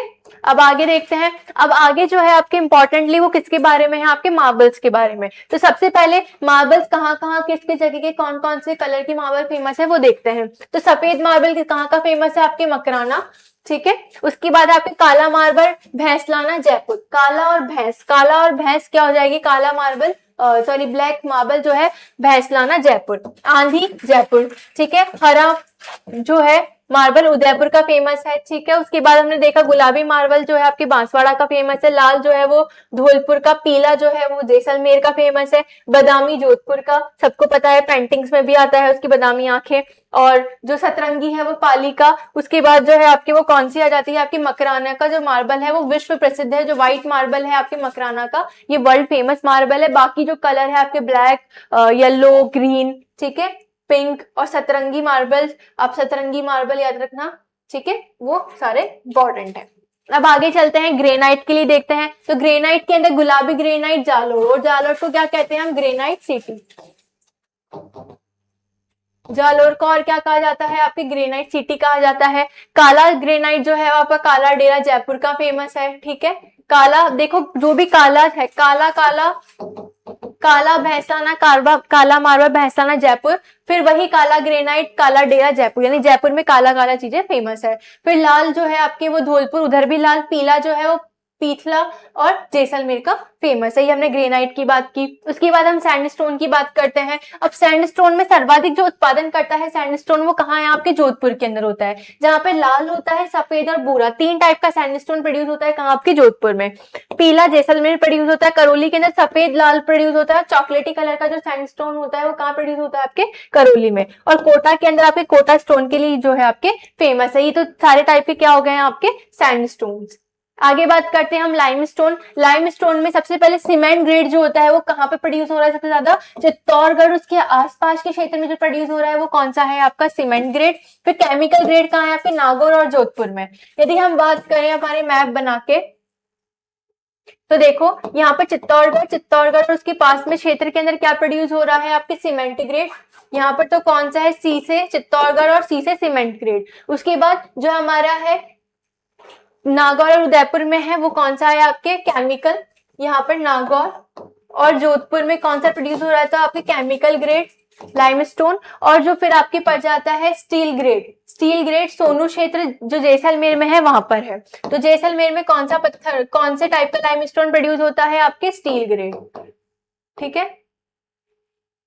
3 चीजें हो गई है। एक तो हो गई है आपके सीमेंट ग्रेड चित्तौड़गढ़, उसके बाद नागौर और जोधपुर में कौन सा मिल रहा है आपके, वो मिल रहा है आपके केमिकल ग्रेड, और स्टील ग्रेड जो मिल रहा है वो कहाँ मिल रहा है आपके सोनू क्षेत्र जैसलमेर के अंदर। अब हम आगे देखते हैं। तो कुछ घिया पत्थर और सोप की हमने ऑलरेडी बात कर ली थी, कहाँ कहाँ मिलते हैं, उदयपुर में है, राजसमंद में है, दौसा और अलवर, ये 4 डिस्ट्रिक्ट आप उसके लिए पर्टिकुलरली याद रखेंगे। अब आगे बात करते हैं हम अभ्रक, अभ्रक यानी माइका, ठीक है। माइका सिटी किसको कहते हैं हम, भीलवाड़ा, ठीक है, ये हमको पता है। राजस्थान के अंदर देश का 22% अभ्रक की प्रोडक्शन होता है, ठीक है। और इसकी मुख्य उत्पादित क्षेत्र कौन से, मेजरली भीलवाड़ा में है, जो नाथ की नेरी, तुनका जो है वो आपके कहाँ पर है, आपके टोंक के अंदर है, ठीक है, सिंदरियास। उसके बाद जो है आपके टोंक के अंदर बड़ला है, ठीक है, मालखंड है, जयपुर में लक्ष्मी तथा बंजारी, ये सारे क्षेत्र कौन से हैं आपके, लक्ष्मी बंजारी कहाँ है आपकी, जयपुर की है। और ये किसके लिए फेमस है आपके, माइका क्षेत्र के लिए फेमस है, ठीक है। और माइका सिटी भीलवाड़ा। अब आगे बात करते हैं हम कुछ कोल प्रोड्यूसिंग एरियाज की, उसमें कौन कौन से हैं आपके, बाड़मेर में गिरल है, कर्पूरी है, जालीपा है। फिर नागौर में कौन से है, कसनव है, ठीक है, माता सुख है, ठीक है, फिर बीकानेर की बात करते हैं तो पलाना है, बरसिंगसर है, गुड्डा है। अब हमने बात की थी lignite based thermal power plants भी यहीं लगे हैं ऑलमोस्ट आपके बीकानेर में, क्योंकि यहाँ पर कॉल प्रोड्यूस हो रहा है कैसा, लिग्नाइट कॉल, इसलिए यहाँ पर पावर प्लांट्स लगे हैं और यहाँ पर ही फिर आपके खाने भी लगी है। ठीक है, गंगा सरोवर ये सब कहाँ है, आपके बीकानेर में। अब हम जो मेजरली बात करेंगे वो किसकी बात करेंगे, आपके पेट्रोलियम की। ठीक है, पेट्रोलियम के अंदर जो है राजस्थान के अंदर टर्शरी काल का जो टर्शरी एरा की अवसादी चट्टानों से पश्चिमी मरुस्थल में प्राप्त होता है। सबसे पहले हमारे यहाँ पे जो पेट्रोलियम मिलता है वो टर्शरी काल का मिलता है, और कहां से मिलता है, टर्शरी काल की सेडिमेंट्री रॉक्स से, ये हमने देखा। ठीक है, और यहाँ पर जो है वो अलग अलग जगह से मिलता है, मतलब अलग अलग जो वेल्स बनाए गए हैं उसके आधार पर। अब मोस्ट इंपॉर्टेंटली हम क्या पढ़ेंगे, हम पढ़ेंगे कि 4 पेट्रोलियम बेसिन कौन कौन से हैं। तो 4 पेट्रोलियम बेसिन कैसे हैं, पहले बाड़मेर सांचौर, जिसमें 2 जिले आएंगे आपके, बाड़मेर और जालोर, जिसके अंदर के वेल्स आपको नाम इंपॉर्टेंट याद रखने हैं, मंगला, ऐश्वर्या, राजेश्वरी, कमलेश्वरी, वंदना और सरस्वती। ये आप याद रखोगे तो ये सारे जो वेल्स है, कुएं हैं आपके पेट्रोलियम की, वो कहाँ है, आपके बाड़मेर सांचौर वाले क्षेत्र में, बाड़मेर और जालोर, जहां पे आपके 2 डिस्ट्रिक्ट को कवर करता है ये बेसिन। दूसरा बेसिन है आपका बीकानेर नागौर बेसिन, जिसके अंदर कौन कौन सा, आपका बीकानेर है, नागौर है, गंगानगर है, हनुमानगढ़ है और चूरू है। ये जो 5 जिले हैं वो कौन से बेसिन के अंदर आते हैं, आपके बीकानेर नागौर में, जहां पे इंपॉर्टेंट जो वेल है उनका नाम क्या है, पूनम है और नानू वाला। ये जो 2 वेल है वो किसके लिए फेम, कहां पर है, आपके बीकानेर नागौर बेसिन के अंदर। फिर जैसलमेर बेसिन में एक ही जिला आ रहा है, कौन सा, जैसलमेर। अब तक कितने जिले हो गए हैं, 5, 6, 7, 8 जिले तो ये हो गए हैं। अब बाकी टोटल अगर हम बात करें कि राजस्थान में 14 जिलों के अंदर हमारा पेट्रोलियम बेसिन फैला हुआ है, जिसमें से 8 तो पढ़ लिए। अब बचे हुए जो जिले हैं वो कौन से हैं, आपके विंध्य बेसिन में। याद करना सिंपल है, हाड़ौती के चारों जिले याद करो, कोटा, बूंदी, बारा, झालावाड़, 4 ये। फिर उसके आसपास का क्षेत्र में 2 जिले और रह गए हैं, भीलवाड़ा और चित्तौड़गढ़। इस तरीके से टोटल 14 जिले हो गए हैं। कितने हो गए थे, 8 हो गए थे, 9, 10, 11, 12, 13, 14। तो 14 के 14 जिले हमने पढ़ लिए हैं जहां पर हमारे पेट्रोलियम बेसिन के भंडार है या पेट्रोलियम बेसिन हमारा पूरा फैला हुआ है। देखो 14 जिलों में फैले हुए हैं। ठीक है, जिसमें राजस्थान कच्चा उत्पादन कितना करता है, तेल का 14.95 करता है। बॉम्बे हाई के बाद सेकंड प्रोड्यूसिंग क्षेत्र है कौन सा, राजस्थान। कितना प्रतिशत कच्चा माल ऑयल प्रोड्यूस करता है, 14.95% प्रोड्यूस करता है, सेकंड नंबर पर है। ठीक है, अगर हम ऑनशोर की बात करें, ऑफशोर और ऑनशोर, आपको पता ही होगा कि हमारे लैंड के बाहर अगर पेट्रोलियम मिल रहा है तो वो तो कौन सा होता है, आपके ऑफशोर। अगर लैंड के अंदर मिलता है तो कौन सा है, ऑनशोर। तो ओवरऑल तो हमारी रैंक सेकंड है, लेकिन अगर हम ऑनशोर में बात करें तो राजस्थान की रैंक कौन सी है, फर्स्ट है, जहां पर हम कच्चा तेल प्रोड्यूस करते हैं। उसके बाद एक रिफाइनरी लगाई गई है, वो कहाँ लगाई गई है, आपकी पंचपदरा बाड़मेर में लगाई गई है, जिसमें 2 लोगों की हिस्सेदारी है, किस किस की है, आपकी एचपीसीएल और राजस्थान गवर्नमेंट। इसका परसेंट या रेशो याद रखना इंपॉर्टेंट है कि एचपीसीएल की कितनी है, आपकी 74, और राजस्थान सरकार की कितनी है, आपकी 26%। और यहाँ पर जो स्टैंडर्ड है, इसका मानक है, वो क्या सेट किया गया है, आपके BS6 सेट किया गया है। और ऐसी इंडिया की रिफाइनरी कौन सी है, पहली रिफाइनरी है।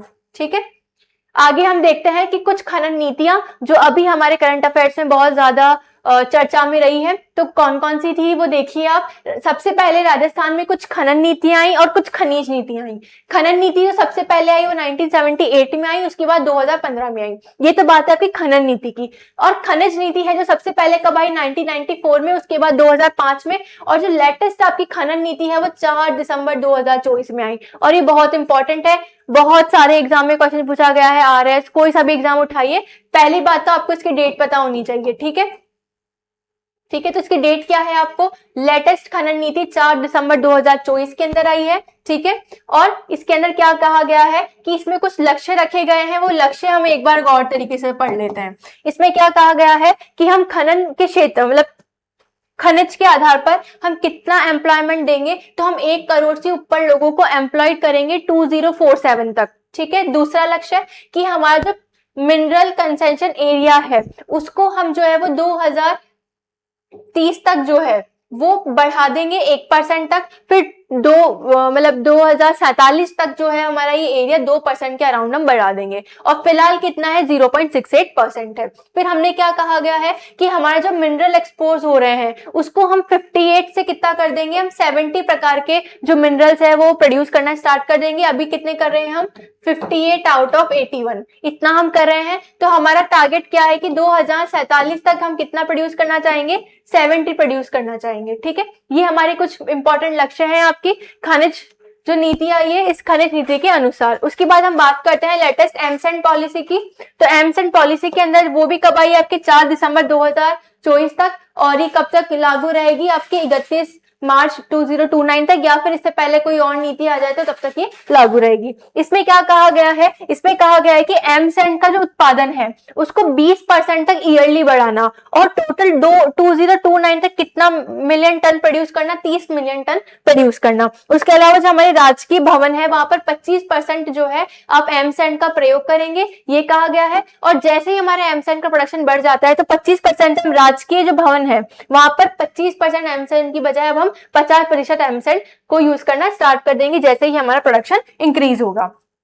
उसके बाद एमसेंट पॉलिसी का जो हमने ये पढ़ा था आपके नीति, कौन सी न्यू खनन नीति, उसमें कहा गया है कि अभी जो खनिज है वो हमारे जीडीपी का 5% तक बढ़ाने का टारगेट है। कब तक, 2030 तक। और 2047 तक हमारा खनिज जो होगा वो हमारे जीडीपी में कितना योगदान देगा, 8%। ये क्या है, हमारे लक्ष्य हैं। ये सारे लक्ष्य किससे रिलेटेड है, आपकी खनिज, वो जो खनिज नीतियां हैं, खनिज है आपके खनिज, और यहाँ पर मिलने वाले सारे जो मिनरल्स है इसके बारे में जो आपकी करंट अफेयर से ले लो, चाहे से एग्जाम में आए हुए क्वेश्चंस ले लो, ये सब हमने कवर कर लिया है। तो इस तरीके से जो हमारा टॉपिक था कौन सा आपके मिनरल्स, वो हमने खत्म कर लिया है। ठीक है, एक बार देखते हैं हमने खत्म कर लिया क्या, धात्विक और अधात्विक खनिज वाले सारी चीजें हमने पढ़ ली है। ठीक है, अब हम जो पढ़ेंगे जल्दी से वो क्या पढ़ते हैं हम, जनजातीय और जनजातीय क्षेत्र। ये आपका एक टॉपिक है, कौन सा, जनजातीय और जनजातीय क्षेत्र। इसको पढ़ना स्टार्ट करते हैं हम।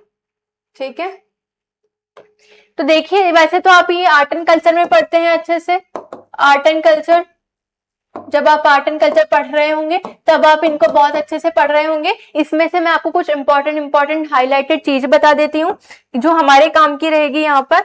ठीक है, जो जिसके जो डाटाज है वो आपकी ज्योग्राफी में आते हैं। वैसे तो आप आर्ट एंड कल्चर में बहुत अच्छे से पढ़ के आ जाते हैं, उनके घर को क्या कहते हैं, उनके अंदर कौन कौन सी रस्में चलती है। ठीक है, हमारे पास इतना समय नहीं है तो हम इसके जो इंपॉर्टेंट फैक्ट्स है, जो हमारे ज्योग्राफिकल डाटाज है, हम उसको पढ़ेंगे और फटाफट से इसको पढ़ लेते हैं। ठीक है, चलो हम स्टार्ट करते हैं। सबसे पहले जो है आपकी अनुसूचित जनजातियों की जो संख्या है, सबसे ज्यादा जो है हमारे कौन सी जाति है, आपकी मीणा। उसके बाद जो आते हैं भील, भील के बाद कौन से आते हैं आपकी गरासिया, और उसके बाद सबसे कम कौन है आपके शहरिया।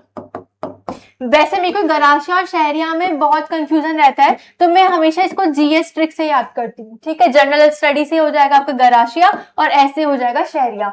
बाकी आपको मीणा, फिर उससे कम भील, ये तो आपको मेजरली याद रहते हैं। फिर हम कंफ्यूजन होता है कि पहले गरासिया आता है कि शहरी आता है, तो जी और ऐसे हम इसको याद करते हैं और याद करके इसको हम जो है वो खत्म कर देते हैं। ठीक है, अब हम आगे बात करते हैं। तो अब हम देखते हैं सबसे पहले जो ये तो देख लिया हमने किसके आधार पर कि क्या क्या परसेंट के आधार पर कौन कितना ज्यादा पॉपुलेशन को रखता है। टोटल राजस्थान में जनजाति कितने लाख है आपके, 92.38 लाख।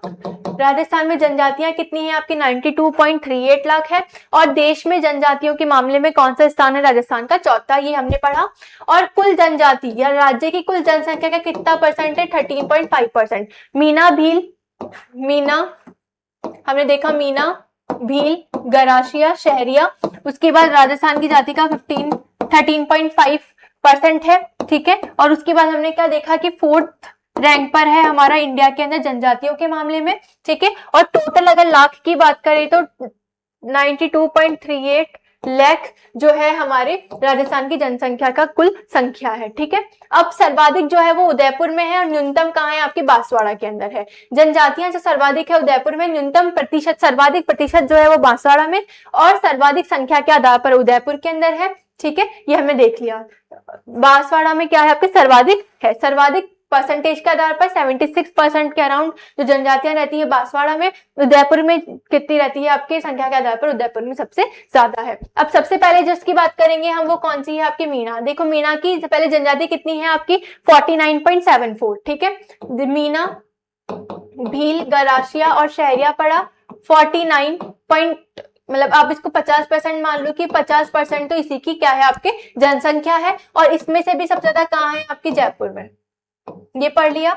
सबसे ज्यादा कहाँ है 50%, वहां पर भी सबसे ज्यादा कहाँ पर है आपके जयपुर में। इसके अलावा जितने भी फैक्ट्स है वो आपके सब और सब आर्ट एंड कल्चर के अंदर आ जाएंगे, ठीक है। अगली जो देखते हैं हम भील देखते हैं। भील निवास कहाँ है आपके दक्षिणी राजस्थान के अंदर होता है, ठीक है। और ये जो आपके सारे फैक्ट्स है, ये सारे फैक्ट्स कहाँ के लिए हैं आपके करंट आर्ट एंड कल्चर के लिए, ठीक है। उसके बाद जो इंपॉर्टेंट देखते हैं वो देखते हैं हम गरासिया। गरासिया का जो क्षेत्र विशेष है वो इंपॉर्टेंट है कि जो आपके गरासिया है वो किस स्पेसिफिक क्षेत्र में मिल रहे हैं, तो वो दो है, एक तो आबू रोड पिंडवाड़ा,